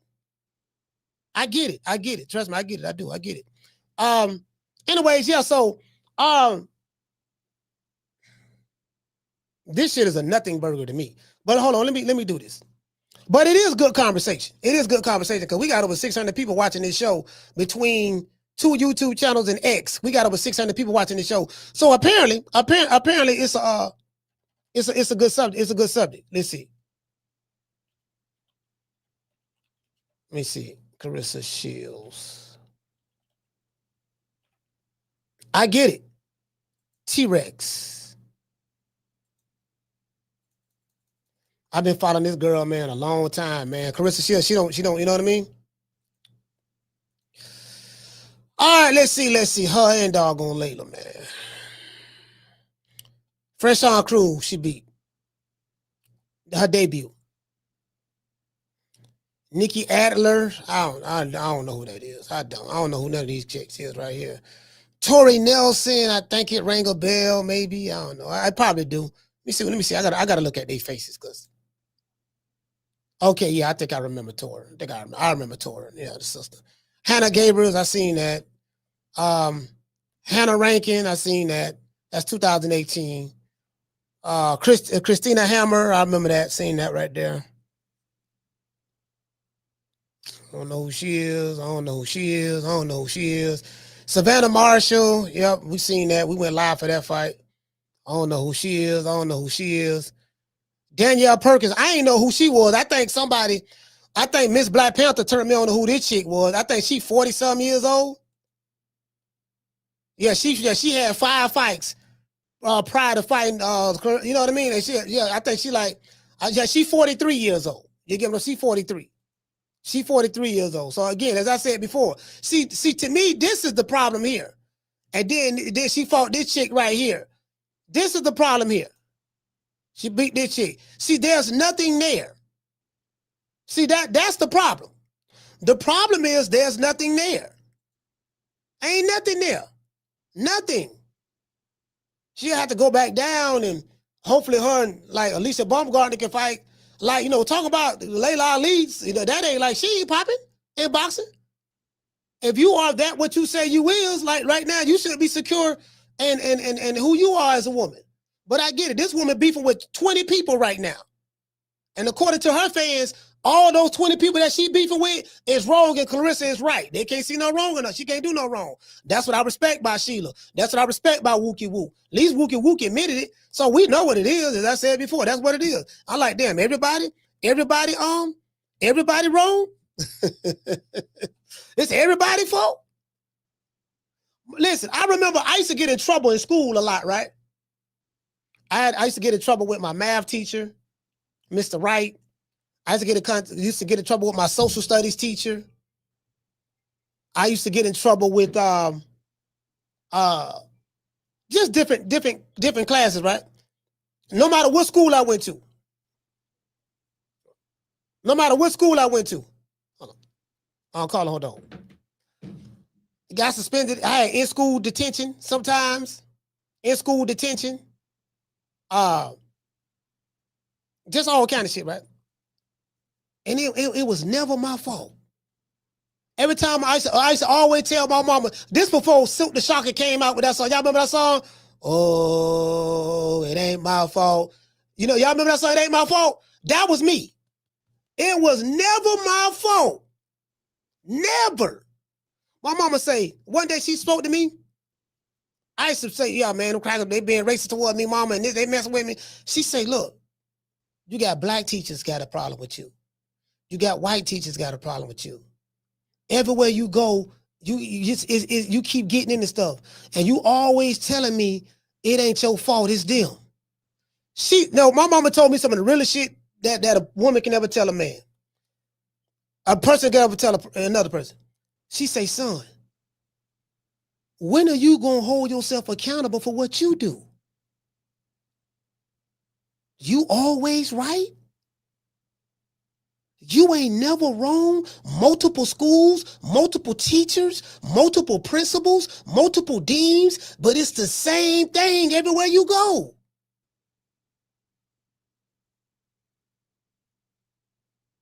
I was in denial. You know what I mean? But I was a kid. Carla, what's your name? You called from? This is Sheila 2 times. Talk to me. Coach, I didn't say Claressa was always right, because I don't think she was right for calling men out to fight. I don't think that was right.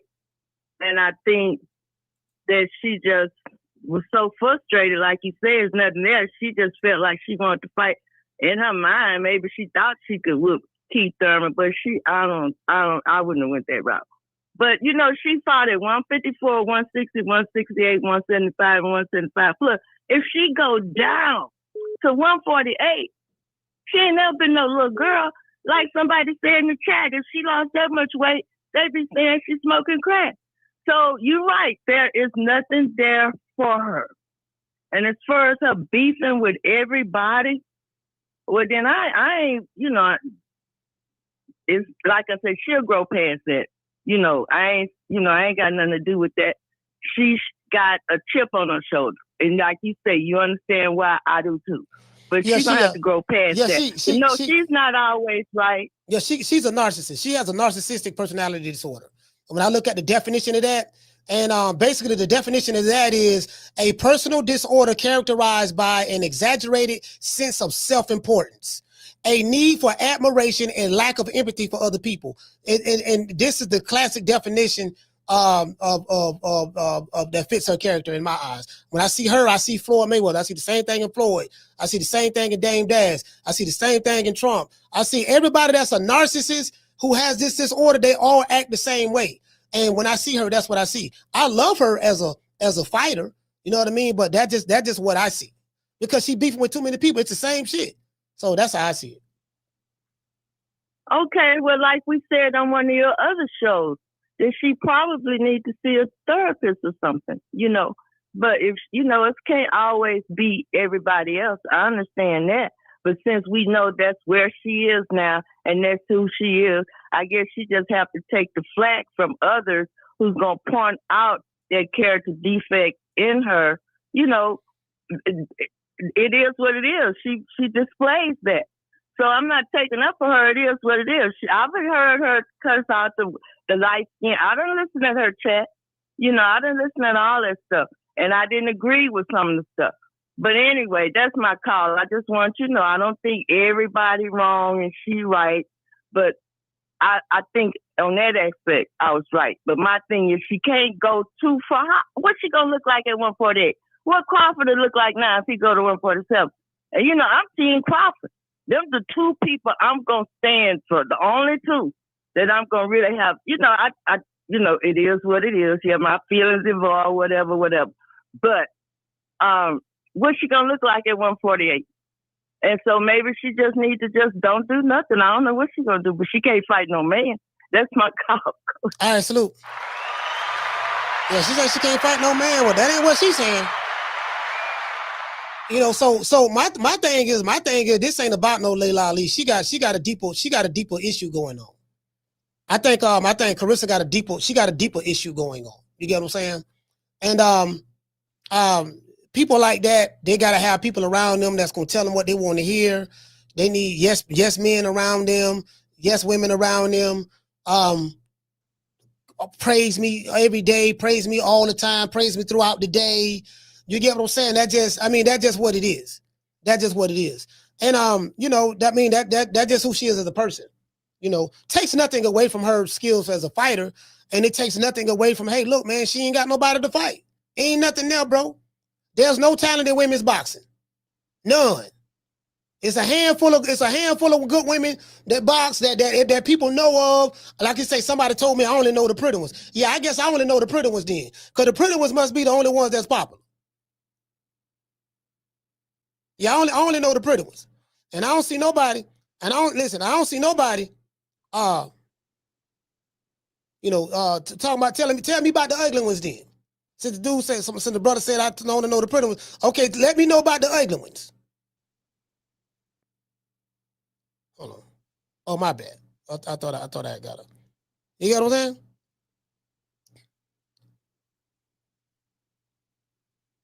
I don't know who up there and all like that. Matter of fact, yeah, that's what we were doing. We were looking at the weight division. Okay, cool. Let's go here. The ratings. Let's go to the ratings. Female. Ain't nothing there, dog. It ain't nothing there, fam.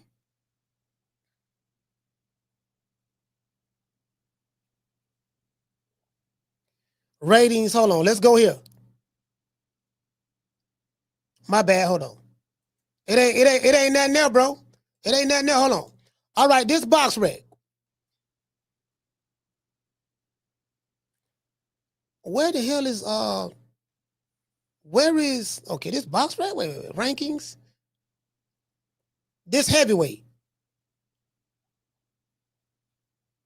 These are the top heavyweights in women's boxing.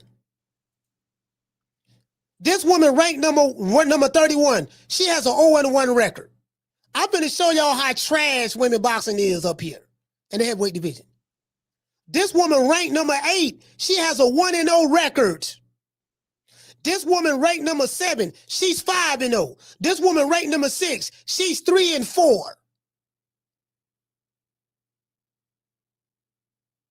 This woman ranked number 3. According to BoxRec, she's 4-6. This is the heavyweight division. Let's go to the female cruiserweight division. There's only one female cruiserweight in the rankings, and that's this lady right here. She 1-0, 27 years old. Let's go to the light heavyweight division. All right, light heavyweight division. BoxRec has Claressa Shields. She's the number 1 person, pound for pound in the world, the number 1 fighter in the world in the light heavyweight division. She has a 5-star rating. Look at all the ratings of the other women that's under her. Claressa has a 5-star. This woman here, Lonnie Daniels from the UK, she has a 2-star. So basically, BoxRec is saying that this woman is 3 stars ahead of her. There's levels. She's levels above this woman from a competition standpoint. This is what BoxRec is trying to say. Danielle Perkins got a 1.5-star rating. Light heavyweight division. There's nothing here. See, this is the problem right here. There's nothing here. Once you leave the number 16th rank, rankings in the BoxRec and the light heavyweight division, and you see number 16 is 0-3 with 1 draw. How do you get a ranking being 0-3 with 1 draw? Make that make sense.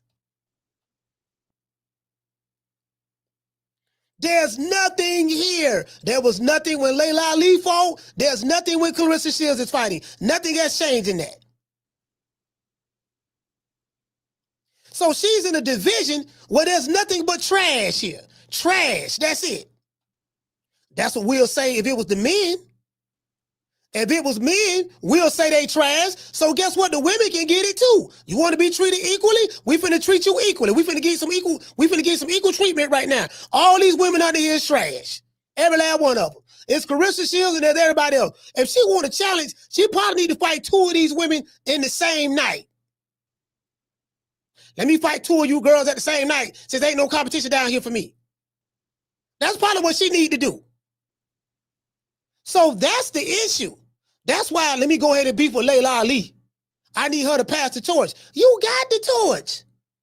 You there by yourself.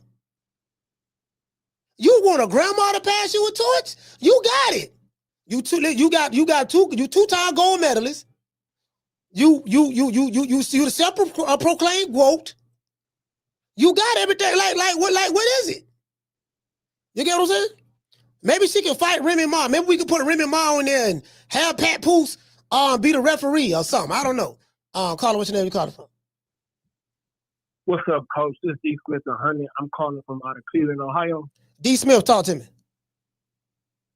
I kind of agree with you saying what you said that you think it's a much deeper thing that's going on besides just her being insecure and this, that, and the third. I think honestly she's going through early stages of CTE. I looked up the definition and the early symptoms of CTE, and the first one is emotional instability, sudden and extreme shifts in mood, including heightened irritability and aggression.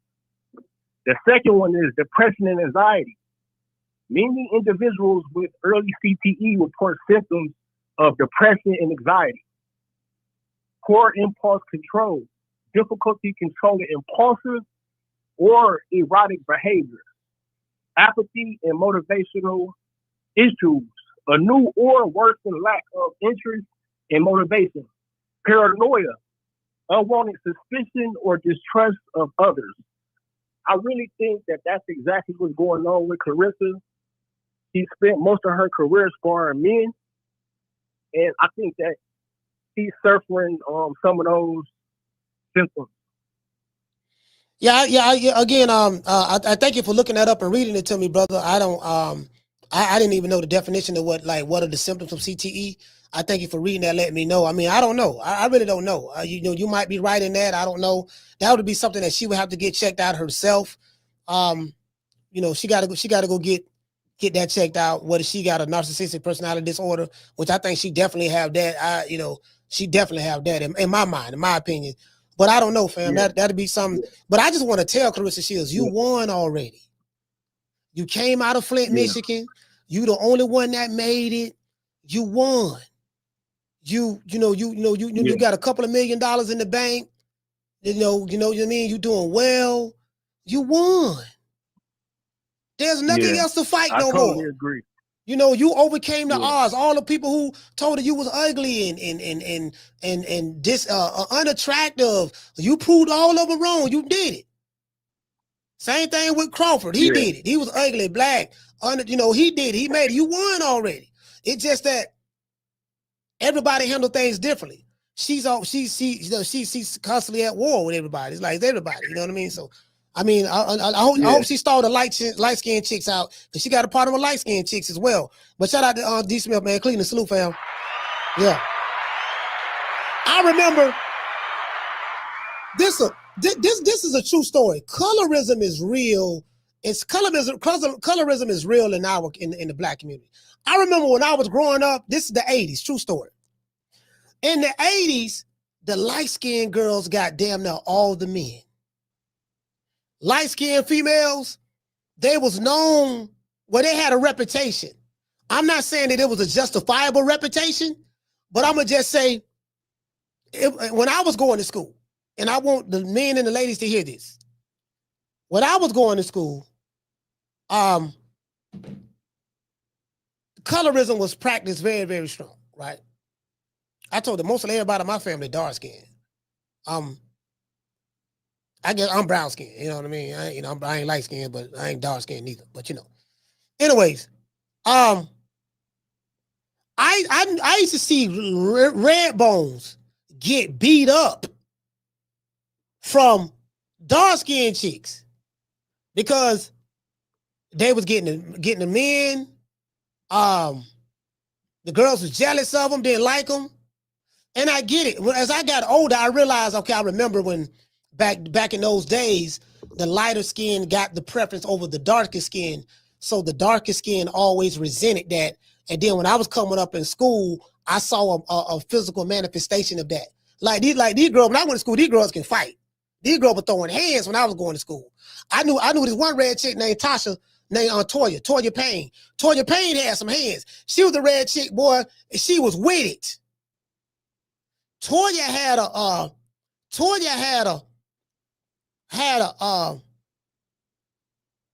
what they call it, a chip on her shoulder, because she felt like because I was red, these hoes gonna try me and think I'm soft. So I got to show these bitches. So Toya was whooping dark skinned chicks' ass. She was pretty than a motherfucker, but she can fight. Then there was another chick I went to school with. Her name Cameron. And Cameron was dark skinned. Wasn't the most, you get what I'm saying? But Cameron can fight. She was with it.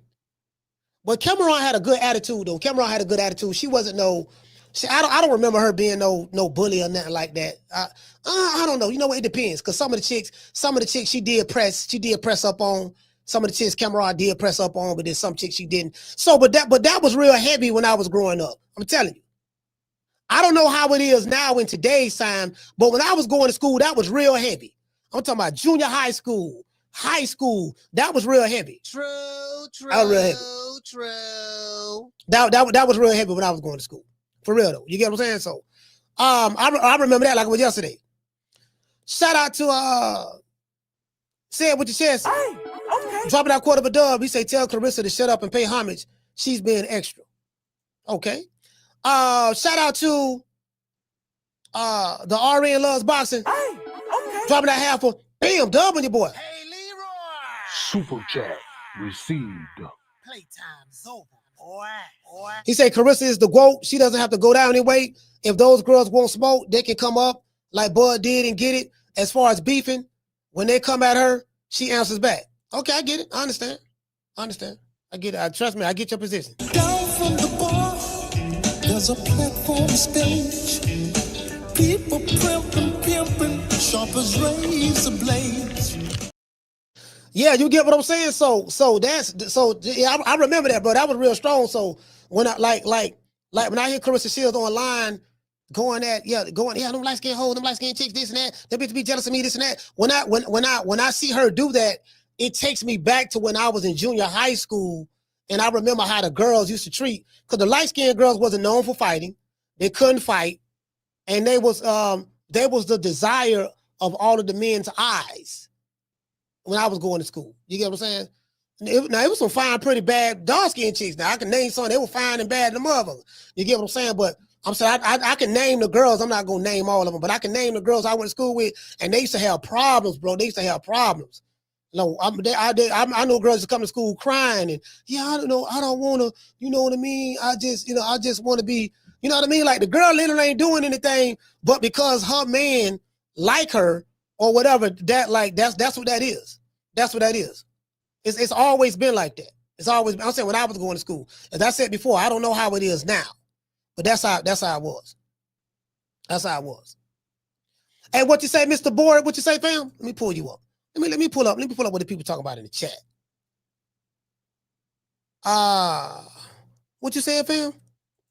You said, Coach, I was growing up in Puerto Rico. I hear other time. I guess you're trying to say you hear that all the time. If you bring a girlfriend to the house, make sure the light skin is lighter than you. Crazy. Yeah, I mean, you know what? But you know what though, Mr. Board, that's what it is, fam. It's always been like that. It seemed like she still, you know what I mean? You know, it seemed like she might be going through that as well. To be honest with you. What did it say, Cambosos? He said, I love me some chocolate. Hey, Sheila say, what you say? She say she's definitely insecure. Yeah, she shows some insecurity. She definitely shows some insecurity. Like, this is the thing, right? You have to be comfortable in your skin. You have to be comfortable in your skin. Like, my mother was a short, dark-skinned woman, right? Betty Jean. My mama was a pit bull. And I learned early on, look, man, you gotta be comfortable with who you are. You didn't listen. I'm going to tell y'all something. Tell you something that I learned a long time ago. The reason why I stopped, because I used to be like real racist growing up, right? Because my mama was a Black Panther. I was real militant. I hated white folks. True story. I think I told this story before, right? And I used to hate white people for the simple fact that they were white. Nothing more, nothing less, right? White, and from a historic standpoint of what I was taught about program and all that stuff, that right? One day I was doing some studying or reading or something, right? And I was talking to this chick. It was a chick I was talking to, right? I was talking to this chick, and she was mixed. Talking to this chick named Michelle. She was mixed, right? Dad was black, mama was white, all that stuff there. And then of course she came out red, and a lot of chicks didn't like her because she had the good hair. Michelle was real pretty white teeth, all that there. So she caused issues as well. We were going to school. But I remember I was talking to her, right? And I was reading something, and I was talking to her one day, and she said, you know what? I don't know why, you know. It's crazy. She didn't like white people. Michelle mama was white, but she didn't like white people. She was funny to the motherfucker. But I sat down and I was thinking one day, right? I said, you know what? Didn't any of us choose our parents? Carla, hold on. I didn't choose my parents. Neither did you. Nobody in the chat chose their parents. You had no choice in the matter of whether you was going to be born in a social construct called white, black, Asian, Hispanic, whether you from Puerto Rico, whether you from America, whether you from any other countries, the 54 countries on the continent of Africa, whatever. Neither one of us chose our parents. We had no choice in the matter. I had nothing to do with me being conceived. The sexual intercourse that happened between my mother and father, which brought me about. I was the one sperm cell that made it, and now my mother had me, and I'm here 50-some years later. Well, you have no choice of who your parents is. So once I thought about that, I said, why would I hate this person? Because he was born a certain skin complexion, something that he or I had nothing to do with. Something to think about. Caller, what's your name? Where you calling from? Hi, Coach. This is Allie Hernandez calling from Maryland. Allie from Maryland. Talk to me, Allie. Long time no hear from. Yeah. So, hey, listen, I hear you say that when you were growing up, light-skinned women or girls were sort of preferred. I agree with that. But I would also add that they were preferred by black men or black boys. When I was growing up, and I'm very close to your age, all white men, Asian, Hispanic, Italian, all of those men gravitated towards me. So I had a cousin that was very light. All the black boys liked her. Yeah, the dark-skinned boys. Anything other than black liked me. So I just wanted to sort of throw that out there. Yeah, you know what, Allie? I'm glad. Listen, thank you so much, Allie. Salute. Hey, you know, I'm glad. Listen, I'm glad Allie kind of cleared that up because, you know, you're right. That is a flip side to that. The lighter skinned men like that's not in all cases. I'm just saying how I grew up. A lot of the lighter skinned men, they did date the darker skinned women. Now that I think about that. They did pretty much date the darker skinned women. The light skinned women I'm talking the 80s, boy. If you were light skinned in the 80s, whether you was a man or a female, whether you was a light skinned chick or a light skinned male, if you were light skinned in the 80s, nigga, you hit the jackpot. True. Hey, you hit the jackpot. So colorism was serious. Colorism was serious, you know what I mean? Like me, I used to be crazy about red bones. Bow-legged red bones. Yeah, red bones are my thing. Yeah, man, you know what I mean? So I'm just being honest with you. But you know, that was my environment. Everybody was crazy about red bones. Yeah, man, she fine, but you had a red bone, nigga. You had something. The only problem is the red bones was looked upon in my city as being easy to get with too. You get what I'm saying? So, caller, what's your name? Where you calling from? Okay, Coach. This is Sheila 3 times. I just want to come in on the color tone. Now, I was in school in the 60s and the 70s when I was in junior high. And I was dark. I'm still dark. But in my day, I got picked on by the light-skinned girl. And I didn't really understand why. I mean, they would call me Spook. They would call me Dark Shadows. They would call me all these names, you know, and I wouldn't even wear the color pink or yellow or whatever because I thought it would show up my darkness of my skin, you know, too much. So that messes with you. It wasn't until I was 14 and James Brown came out with Say It Loud, I'm Back in My Pride. I didn't give a damn. But all the fights I had in the 7th and 8th grade was with light-skinned girls and because they was picking on me. And you know, I wasn't but 4'11", so I sure wasn't no bully, but I damn sure stood up for myself. But the difference was I wasn't no ugly dark-skinned girl. So, and I did have action. So, you know, that might have been what it was. You know, they just, maybe, I'm going to be like Claressa, maybe they was just jealous of me. But I'm just saying it wasn't always the dark that picked on the light skin. They picked on me and called me names. And I had a complex about the shade of clothes I wore. So they can't mess with you. But like I said, she'll grow past that. At least she need to get over that. Okay, that's my call, Coach. All right. I just had to. Yeah, Miss Sheila sound like that's still affecting her to this day. But however, she came up in a different era. Sheila's older than me, so it depends on which era you came up in. Like my mother was born in 1944. So her experiences with colorism and racism or whatever ism she might have went through is different from how it was when I came up. You get what I'm saying? So in her day and time, growing up in the 40s, 50s, and 60s, that's the era my mother came up in, right? And Sheila, if my mother was alive, my mother would be 81 years old right now. My mother would be 81 if she was alive right now. Sheila younger than my mother, because Sheila was born in the 50s. Hold on. So you get what I'm saying? So that's what that is. Depending on which era you grew up in, you have different experiences. So when I hear Claressa Shields talk, like, cause I follow her. I listen to her live shows. I never comment. I'm the dude that watch. I don't say shit in the comment section for the most part. And I see it and I'm like, yeah, man, she's projecting a lot of that hurt and pain that I see that's in her right now. And that's what it is. She has to constantly validate. She needs confirmation. Yeah, I'm so beautiful. Look at me. I'm so pretty. Yeah, you see this beautiful dark skin, chocolate skin. Yeah, you hate that, don't you? You hate that. You don't like that. I know. You jealous of me. This and that, this and that. And I'm like, she just started coming up with all kind of stuff in her head. And this is what she's saying. And she's projecting that. And she probably really feel that way. And I think it has a lot to do with her disorder. You get what I'm saying? Floyd Mayweather do the same thing. Floyd do the same thing. Like literally. Caller, what's your name? You calling from? Yeah, Miss Jane. Miss Jane. Where you calling from? No, Miss Jane. Oh, Miss Jane. I'm calling from I'm calling from Arkansas. Arkansas, talk to me. Miss Jane, go ahead. You can talk. Apologize, my same sister buddy. But yeah, I just wanted to come in on Claressa and Laila Ali situation.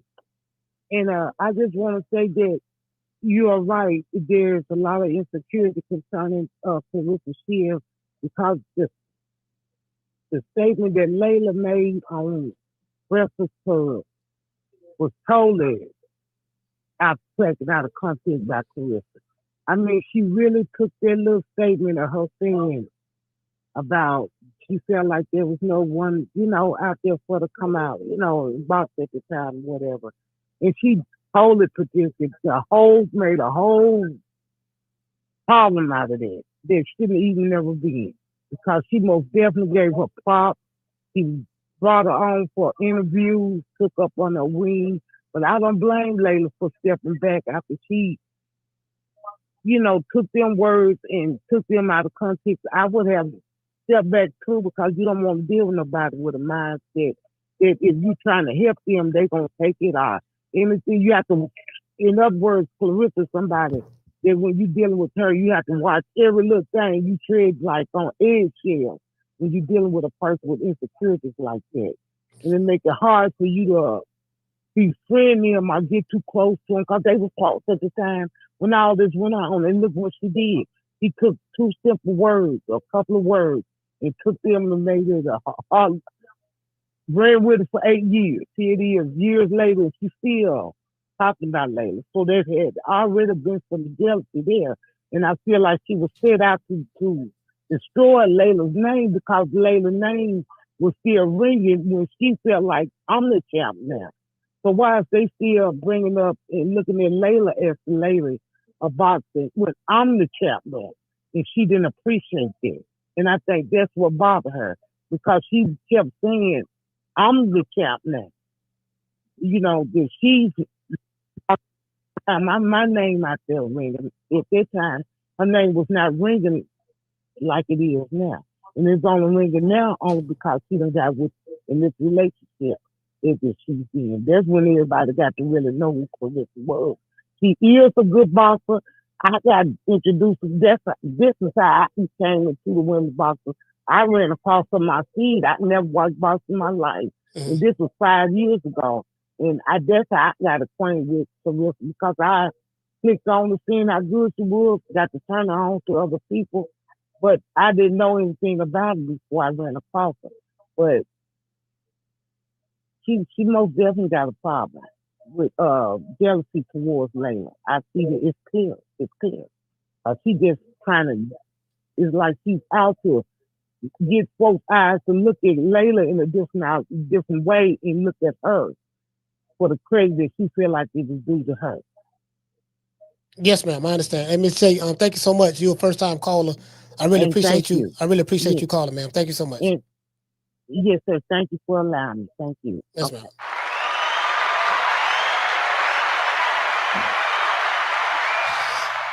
Yeah, man. There's really nothing, really no competition. If you're sitting here trying to compete with someone who's damn near 20 years older than you, it shows that, dude, like, there's nothing in your division. There's nothing in women's boxing, and that's in her division. And that's what it is. It's really more of an indictment. It's really more of an indictment to what's going on in women's boxing right now today as it relates to her weight class. That's really more of an indictment on that. You know, that's why I kind of like what Jake Paul is doing. You know, he's bringing light to women's boxing. I like what he's doing as related to that. I remember a video, and Laila Ali had the video, had the interview in this clip. Well, the Claressa Shields said that, yeah, I can't stand you. Matter of fact, yeah, and Laila Ali always been hating on me because she always leaving comments under Katie Taylor's YouTube channel.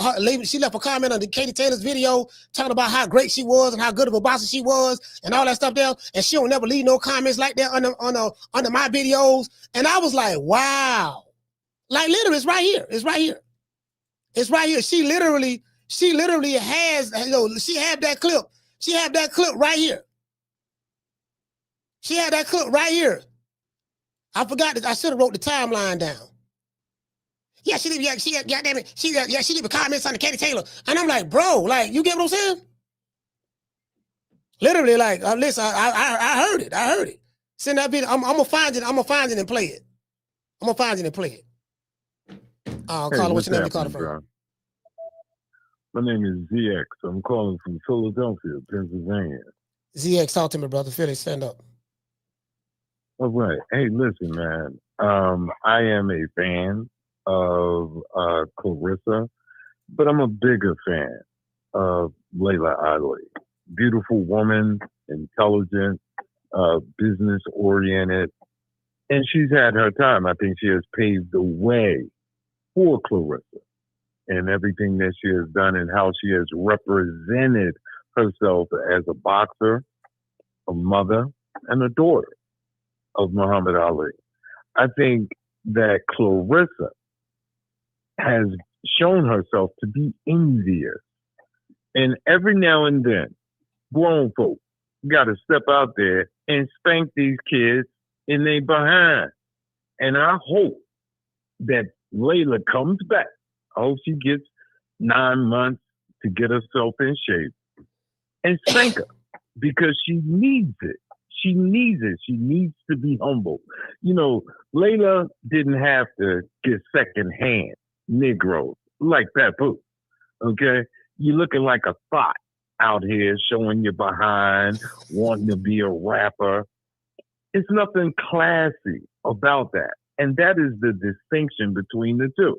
Do I think that Laila should come back? I beg her, please.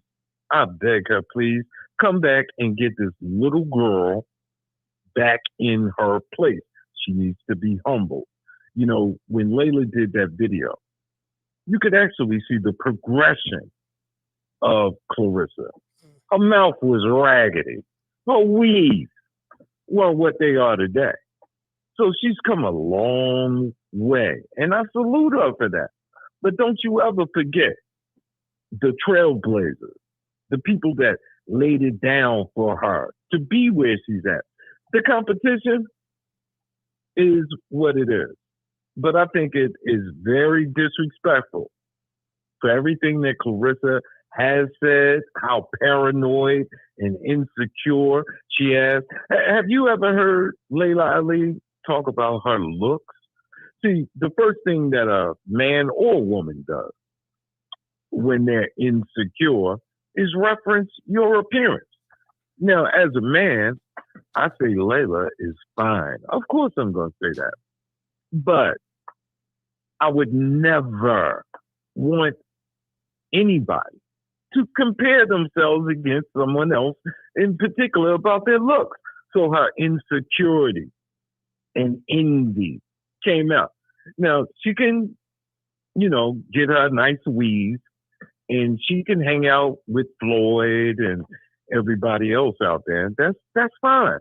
Layla has broadened her business and things that she's done, which is representing women. Being a thought and dealing with rappers that used to deal with this woman, you getting secondhand. You playing your position as a young girl. And it's real. I hope Layla comes back and get the little girl in order. She needs her ass whipped. Excuse my French. Every now and then, you got to reach out and you got to spank them. Every now and then, you got to let them know, hey, look, come on, man. I might be, what is Layla, 20 years older than her? Now, if Layla come back and whip her behind, you talking about looking bad, that's going to look bad. Just like everybody talking about, well, Floyd needs to come back and deal with Crawford. Don't do that. Don't you do that. Play it safe on your 50-0. Terrence is something different. Just like Sweet Pea was something different. Not what you want to do. I mean, you can run your mouth, but at the end of the day, there's certain things you just shouldn't do. Claressa is not a monster. How many people she knocked out? Layla got knockouts on her resume. And I think she could be another knockout because I think once she feels it, Layla is bigger than she is, stronger, and she has been around boxing a little bit longer, and she comes from a boxing family. You got to give that respect. All she is a modern day young girl who wants the clout. Layla is the clout. That's my opinion on it. Shout out to ZX, man. Philly, stand up. Thank you, brother. Yeah, for me, I wouldn't want to see that. I mean, I don't think that a fighter who hasn't been boxing in all damn near 20 years, retired almost 20 years ago, gonna come out and beat an active fighter like a Claressa Shields. Myself, you know what I mean? She's active. You ain't fought since 2007. You damn near. You get what I'm saying? So I don't know about that, but I mean, just the mere fact, the mere fact that we talking about someone that's old enough to be somebody's mama coming back, the fight, an active fighter that's at the top of their game is more so of an indictment to women's boxing. It's an indictment. It ain't no smoke there. It ain't nothing there. Nothing. She can fight 3 of these girls in the same night and win. Whoop all 3 of them. She gonna go the distance. She ain't gonna stop none of them. But you get what I'm saying? She can't help. She can't help it because she ain't got no punching power. She pillow fisted. She can't help that. But she'll beat all of them. I mean that's how trash it is. I'm just being honest with you, bro. Ain't nothing there, bro. Caller, what's your name? Where you call it from? What up, Coach Yamas from Brooklyn? Yamas, man, talk to me, brother. Yo, man, I'm here listening to the show, man. In my crib, doing what I'm doing. I'm getting aggravated, man. Yo, this girl is 48 years old, man. She ain't been in the ring in over 10 years, man. What the fuck are you talking about? She will get fucking destroyed. I'm sorry for my language, man. Yeah. But this is why women's boxing and women's sports don't get respect. This is fucking dumb. I'm sorry, yo, pardon my French, man. Nah, we good. I'm getting aggravated. Look at my heart. She look back. Yo, I ain't got nothing to do with it, man. Claressa Shields is in her athletic prime. And, she's a 2-time Olympian. She was Olympian gold medalist at 16. What the fuck are you talking about, man? Yo, this is why Jake Paul can make $150 million. Because people believe total fucking foolishness. This is why Donald Trump is the president. Who's this clown? You see this nigga wrote in the chat? What's wrong with these fucking people, man? I'm a clown because I think that a fucking 48-year-old that ain't been in the ring will get destroyed by. Come on, man. This is crazy, coach. I'm sorry. Like, this argument is like a pet peeve of mine because this shit don't make no fucking sense, man. What makes you think that a 48-year-old woman's gonna come back and dominate the top woman in the sport, man? Tell me, coach, is there something I'm missing?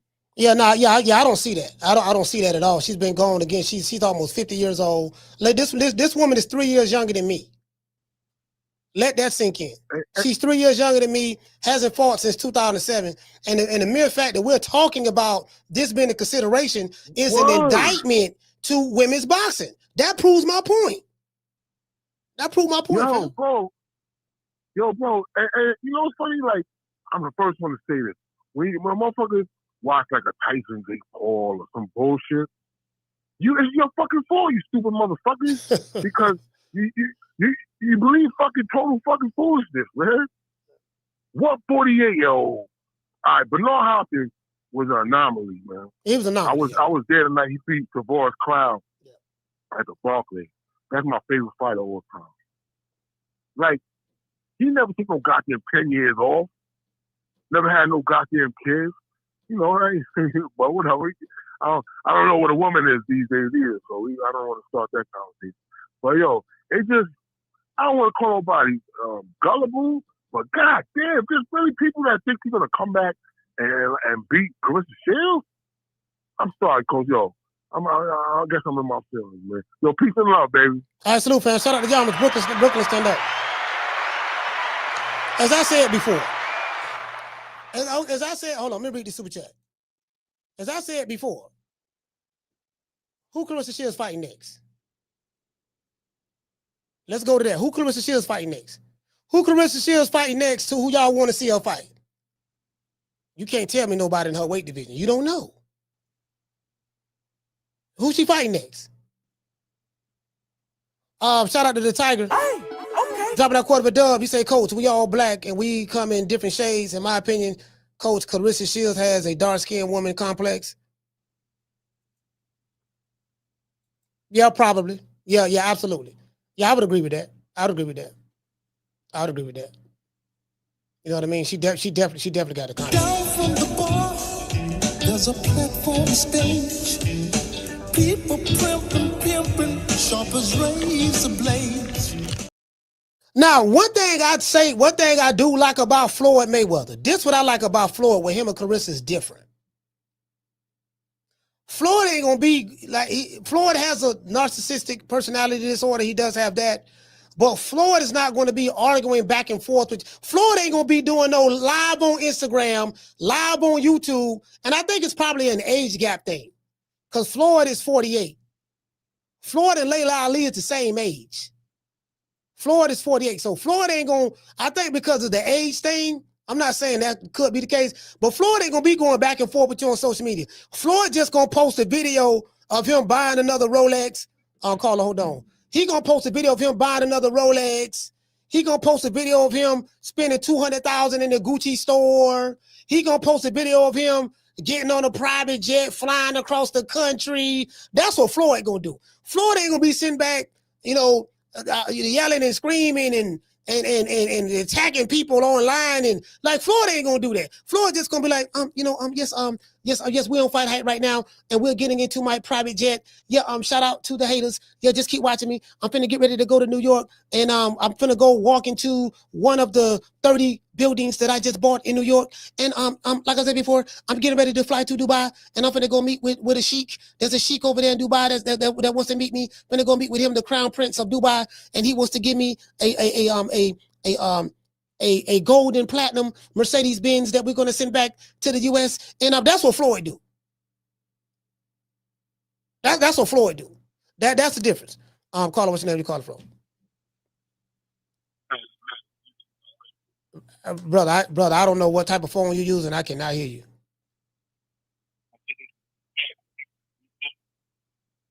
Yeah, I can't hear you, bro. You got to call back. What I want you to do, go back and listen to this clip of the show at the 2 hour and 24 minute and 30-second mark. When you call and listen to it and tell me, can you hear yourself, and you'll understand what I'm going through.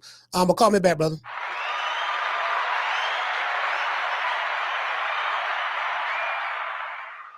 Yeah, see. This what Floyd gonna do. Floyd gonna do this. Floyd gonna do this. How in 36 months, of course, with one of my new investments, I would be making $300 million a month. But what investment is that? Just in real estate. I agree. Got you. And I'm heavy in real estate. I'm real heavy in real estate. Even though, you know, I got my own liquid. And if that means cash for those, I break it down in layman's terms. Even though I got a lot of cash, OPM. Okay. OPM. You don't always have to use your money. That's why it's very important for y'all to make sure y'all keep y'all credit right. Talk to us about very important. See, that's what Floyd gonna do. Floyd gonna do that. Nigga be capping like a boy. Yeah, nigga, I'm 300 million a month. You know, that's 1.2. What is that? $1.2 billion a year, something like that. Call him. What's that? You calling from? It's Enoch Israel calling from Detroit. Enoch from Detroit. Talk to me. I got one thing to say about the whole situation with Claressa Shields. I'm a Claressa Shields fan. I'm a Laila fan. But I feel like this. Respect your elders. She needs to respect her elders. When Laila Ali was young, you didn't see her out there gallivanting with a married man talking about when they gonna have a baby. You didn't see her out there with her ass all out. She's always been a class act. And I talk to Claressa Shields on Facebook all the time. I said, I don't know whether she's listening or not. I said, keep it classy, lady. Yeah, but the key thing to this is just respect your elders. That's all I got to say, bro. Hey, shout out to Enoch, man. Detroit, stand up, man. Shout out to the brothers in Detroit. Yeah, I don't. You know, I'm gonna be honest. I don't think class is you know, is one of the Claressa Shields' strongest suits. You get what I'm saying? You know, she's kind of like the.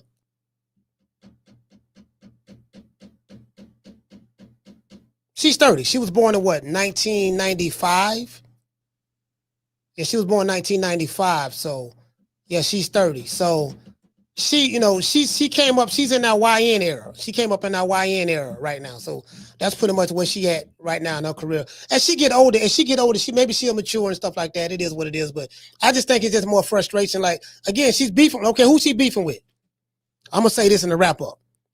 Alicia Baumgartner, Katie Taylor, Remy Ma, Amanda Serrano, Savannah Marshall. Understandably so, she fought that girl. Keith Thurman, Tank Davis, all the light-skinned chicks who don't bow down. Shit. Some more females she beefing with. It's a bunch of women. Shit.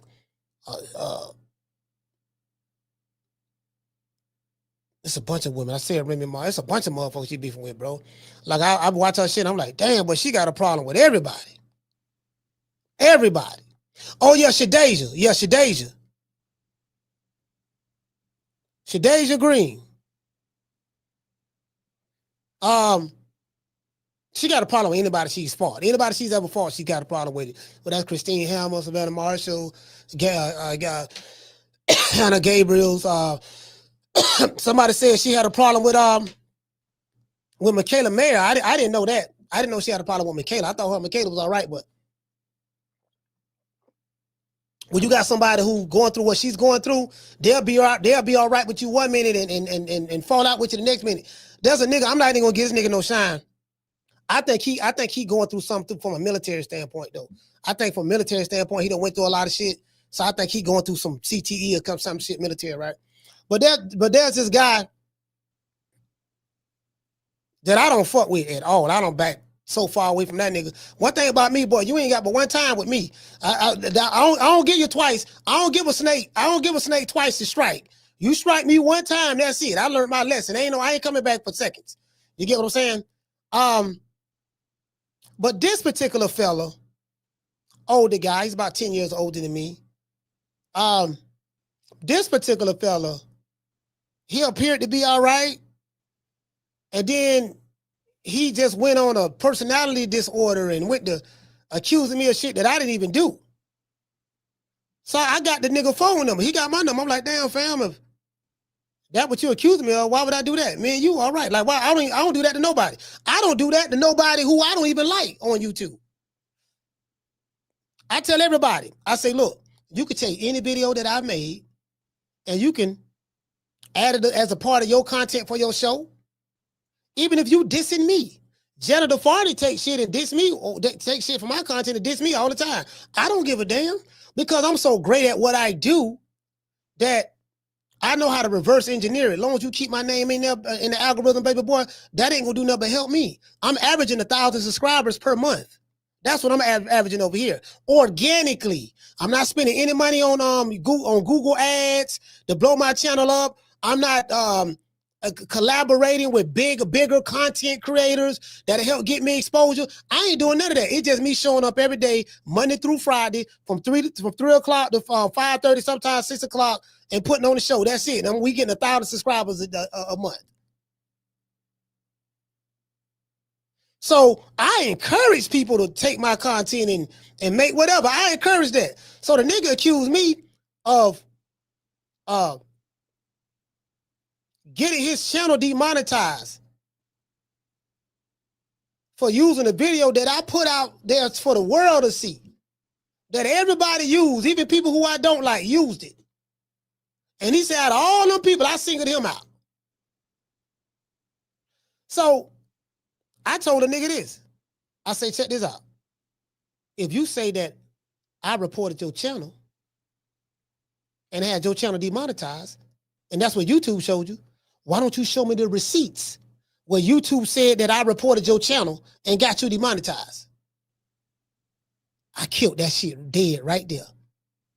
I said, won't you show me the receipts? No, man, no, man, I'm just saying, man, you ain't have to do that. I said, look, man, forget all of that. You accusing me of something. Apparently you got proof of it.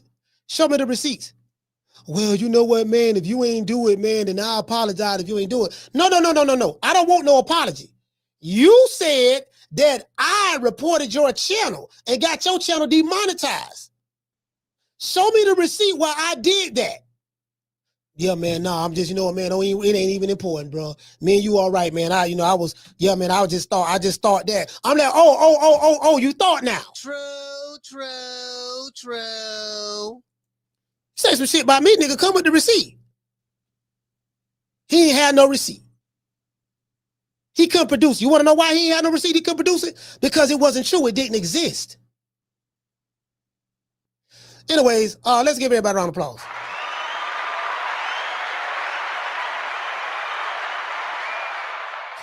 You get what I'm saying? So, I mean, it is what it is. It is what it is. Hold on, T Culture. What you say, fam? T Culture say, he say, that's what Shields is doing. It's called marketing yourself. The more people hate you, the more they will talk about you. Yeah, okay, but listen. This is the problem with that. If you say that Claressa Shields is marketing herself, then that means you are admitting that she is intentionally doing these things. That means you admit she's starting shit. She's starting shit in order to generate hate for her to market herself. Okay, well, if that's the case, tell me why she complaining about the backlash. Let's say I take what you say and run with it, T. You can't start shit, want the hate, call it marketing yourself, according to what you're saying, and then complain about the results of your marketing, if that's the case. You can't have it both ways. You can't be starting shit, talking about everybody hating on you, beefing with everybody, call it marketing yourself, and then when the fruits of your labor come back, then you get upset, be online. Oh man, they hate on me. Why they talk about me? I'm the GOAT. I'm the greatest of all time. Ain't no woman better than me. This and that, this and that. You can't have it both ways, fam. Which one is it? Is she marketing herself or she complaining about the backlash on her marketing herself? Which one is it? Can't have it both ways, fam. You can't be the victim and the perpetrator at the same time. It don't work that way. So, you know, it is what it is, man. I want to dedicate this show to the hood. I want to thank the whole hood who came out here. I love y'all. I did this for the hood. Y'all know I beat that boy. You know what I'm talking about? Hurting the group. I'm the best thing ever happened to this damn group. Nobody's bigger than the group. Y'all ain't stupid. I'm the one selling the records. They coming to see me. They coming to see the Temptations. Ain't nobody coming to see you, Otis. You get what I'm saying? So, you know, that's just the way I see it. You dig? Shout out to Booger Ray Love. Tell him Booger Ray. Shut that soft ass shit up. And the best man Shut to that win. that's some soft ass shit. Shut that soft ass shit up. All that soft talking. I know you can do it, man. You got the man, shut that soft ass shit up. Hey, you know what we gonna do? We gonna hit Laila Ali and Claressa Shields with the quarter blood technique. I am a chain belt in Kung Fu. Bruce Lee was my teacher. Watch this. What?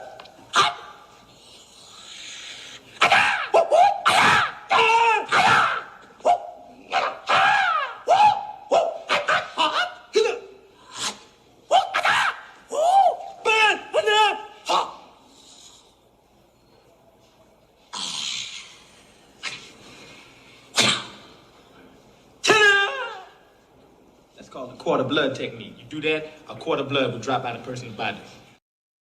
Like this, how we solve all this. Okay, this is Claressa Shields' weight division. She's a light heavyweight. Who you want to see her fight next? Lonnie Daniels? Probably don't know who that is. She done beat Danielle Perkins already, all 43 years of age of her. 5-1. Who you want to see her fight next? Sarah from Germany?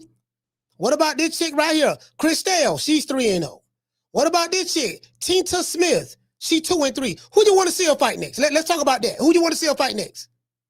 Anybody on this list? You got a chick from Moscow. You got a chick from Nigeria. She 1-3. We got a chick right here from look like Spain. I don't know what kind of flag that is. She 9-12. All these people in her weight division. Who you want to see her fight, sir? Who you want to see her fight?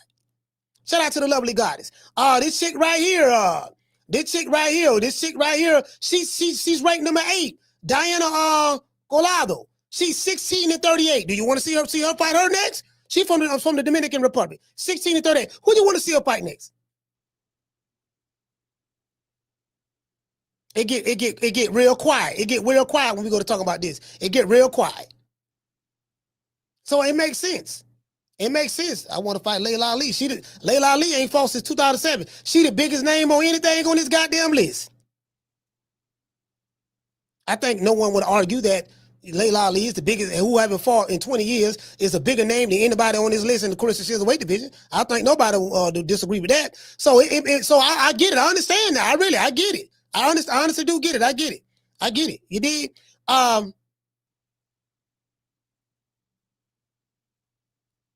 Shout out to Jamal Tyler. We the Charlo twins. We known for calling everybody out. Please call these people out. Listen, the whole world's looking at you. Call these people out, What's please. up? It's the Jamal the Hitman Charlo. Let's get it. Who want it? Name them names, man. They know who they is. Name them names, please. The names need to be named. They know who they is. The Mexican monster. Mexican monster. Nello. Give everybody a shout out, man. You know how we do. We got to give everybody a shout out, man. Again, I hope these ladies, whatever, work it out. If they don't work it out, fine. I really don't give a damn. Let them do what they're going to do. Both of these women are grown. They going to be all right. Both of them doing well for themselves. One is making, one is doing well. She's the daughter of a legend. Now, I will say this, Claressa. Claressa say, Laila Ali ain't nobody but the daughter of Muhammad Ali. Who are you the daughter of, Claressa? If Laila Ali is nobody but the daughter of a Muhammad Ali, Who are you the daughter of?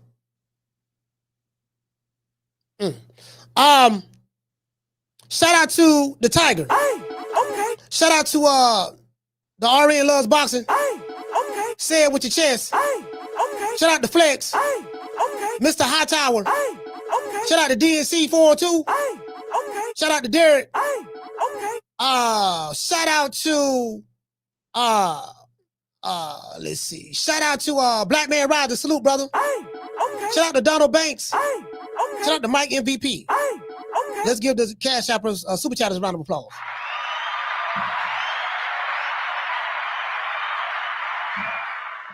Yeah, man. Listen, man. Shout out to everybody, man. Matter of fact, we're gonna give everybody a shout out, and then we're gonna you know how we do it. Shout out to Brandy. Okay. Cooking with Sir Senior. Okay. Shout out to Kendall Price. Okay. Shout out to Tila. Okay.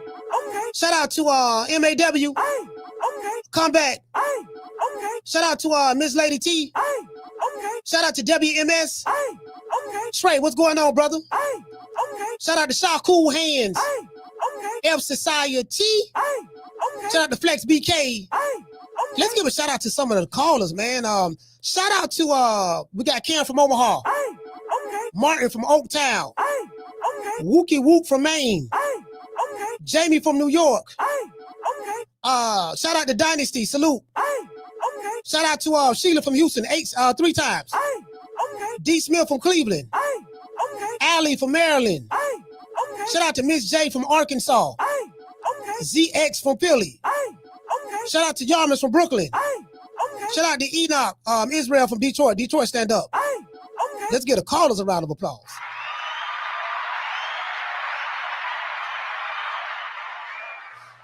Hey man, shout out to Nate the Great. Okay. Shout out to Clinton. What's going on, brother? Okay. D. Smith is in the building. Okay. Tony Montana. Okay. Shout out to the lovely Miss Connie. Okay. We can't forget about summer in November. Okay. Shout out to Bishop Bullwinkle. Okay. Shout out to Willie. Okay. Shout out to SP Got Beats. Okay. Listen, shout out to RT. Shout out to RT Rankin. Salute, fam. Okay. Philly Barbershop. Okay. Yeah, see, that shit cut both ways. You go to talk about somebody's daddy, and the motherfucker go to talk about your daddy. Then we go to do a comparison. We go to doing the comparison of daddies. You be like, man, I don't know if I should have said that there. You get what I'm saying? Like, you get what I'm saying? Like, you know, it is what it is. So, you know, we gotta be very careful of that. Me personally, I'm gonna be honest with you. I was raised, you know, I came up in the 70s and 80s, and 90s. So I came up different. As you guys notice, I'm very respectful to my elders. You guys notice how I talk to elders on the phone, very patient and stuff like that, because that's how I grew up. I grew up in the era to where you say yes ma'am, no ma'am, yes sir, no sir to your elders. That's the era I grew up in. This era don't do that. This era don't do anything, don't do that. You know what I mean? This era have a sense of entitlement. You get what I'm saying? I just came up differently. So that's how I am. Not saying that elders are always right. They're not. A lot of elders is wrong to the motherfucker. Well, a good number of them. But at the end of the day, you know, I get it. You know what I mean? So that's just how I was raised. I still carry those old school values. I'm pretty much old school. And I'm, you know, but I'm old school. But I'm not narrow-minded with it. I'm able to adjust to any environment that I'm in, any city, any location, any group of people I'm around. Whether I'm around a bunch of YNs, which you probably never see me with around a bunch of YNs, but if I'm around a bunch of YNs, or if I'm around a bunch of old people, or around a bunch of broke people, or around a bunch of rich people in different, I don't been in different environments. I don't be like, well, I had to wear my suit and tie and all that stuff there. And, you know, I can adjust to anything. But I attribute that to my upbringing. The people who raised me, I was able to make adjustments in the way I go. I'm a chameleon. Whatever, I'm a chameleon. You get what I'm saying? I know I can adjust in the way I go. Very, very, very flexible mentally. I used to be very narrow-minded. I was real narrow-minded. But I evolved and grew out of that. I'm not narrow-minded anymore. I see shit for what it is. I use something called critical thinking skills. Intelligent people who have high IQs, they use critical thinking skills. I don't suffer from confirmation bias. I'm a critical thinker. I'm very analytical in my thought process when I do shit. So I always try to take my emotions out of it and look at it from a critical and analytical standpoint. That's how I try to look at things. I don't try to conform to your way. I don't want you to conform to my way. I see things the way I see things. I understand that me and you are going to agree. See, this is where I go at. I have an understanding. Me and you agree to disagree. Once I have come to that conclusion, there's nothing else to talk about. I'm never going to argue with you because you don't agree with my position. I don't agree with your position. Once that has been established, there's nothing else to talk about. Arguing with me to try to get me to see your position is useless. And I know me arguing with you to try to get you to see my position is useless. And I'm not going to do that. Once that has been established, yeah, baby boy, I see your position, you see my position, we just going to agree to disagree. I'm ready to move on and go somewhere else. So that's how I look at it. Shout out to Miss Connie. Hey, okay. Jason Paulo of Christ. Hey, okay. And I'm going to give everybody else a shout out right after these messages. You dig?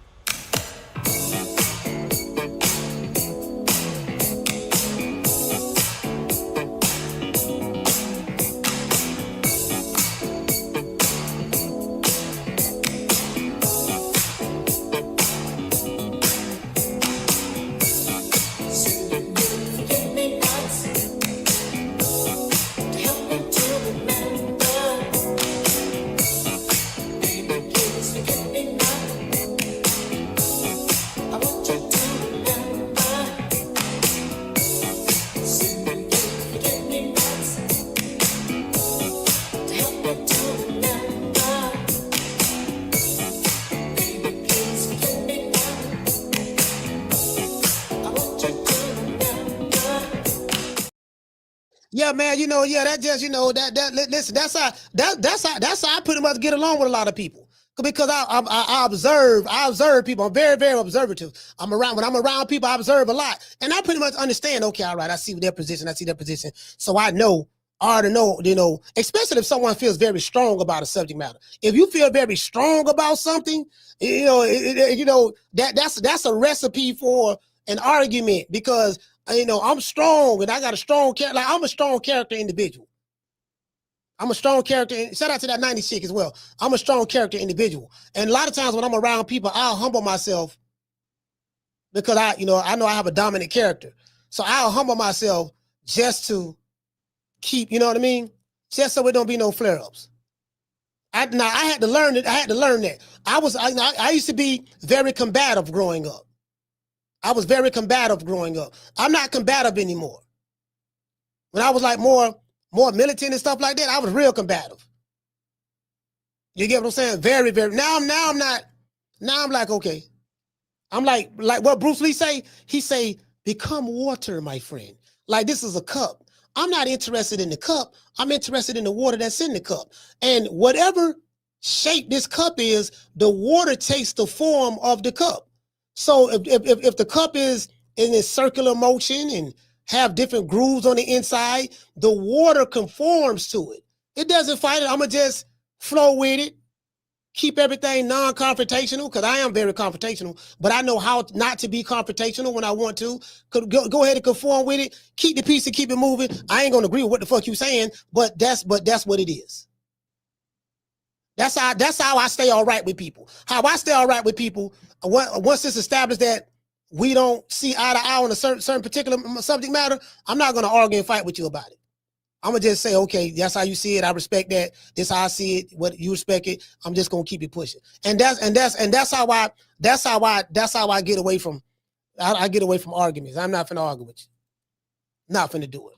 You get what I'm saying? Shout out to the lovely man. Shout out to the lovely goddess. Hey, okay. Brandy Sweet Like Candy. Hey, okay. Shout out to Miss Lady T. Hey, okay. Can't forget about La Jessica. Hey, okay. Let's see, Daniel, what's going on, baby boy? Hey, okay. Jason, follower of Christ. Hey, okay. Schoolo X-Man. Hey, okay. Jamie from New York. Hey, okay. I catch you guys on the next one, man. We going live tomorrow anyway. We gonna go live tomorrow. If it's a fight tomorrow, we just gonna go live. You dig? You know my motto. Don't meet me there, beat me there. Peace. Shout out to Willie Sumlin, Summer in November. Shout out to that 90s chick, Bless 365, and anybody else. And Brandy Sweet Like Candy. Forgot about Brandy. And anybody else I may have forgotten. Peace. Man, I'm out of here, bro. Let's go. Man, I'm out of here, bro. Let's go.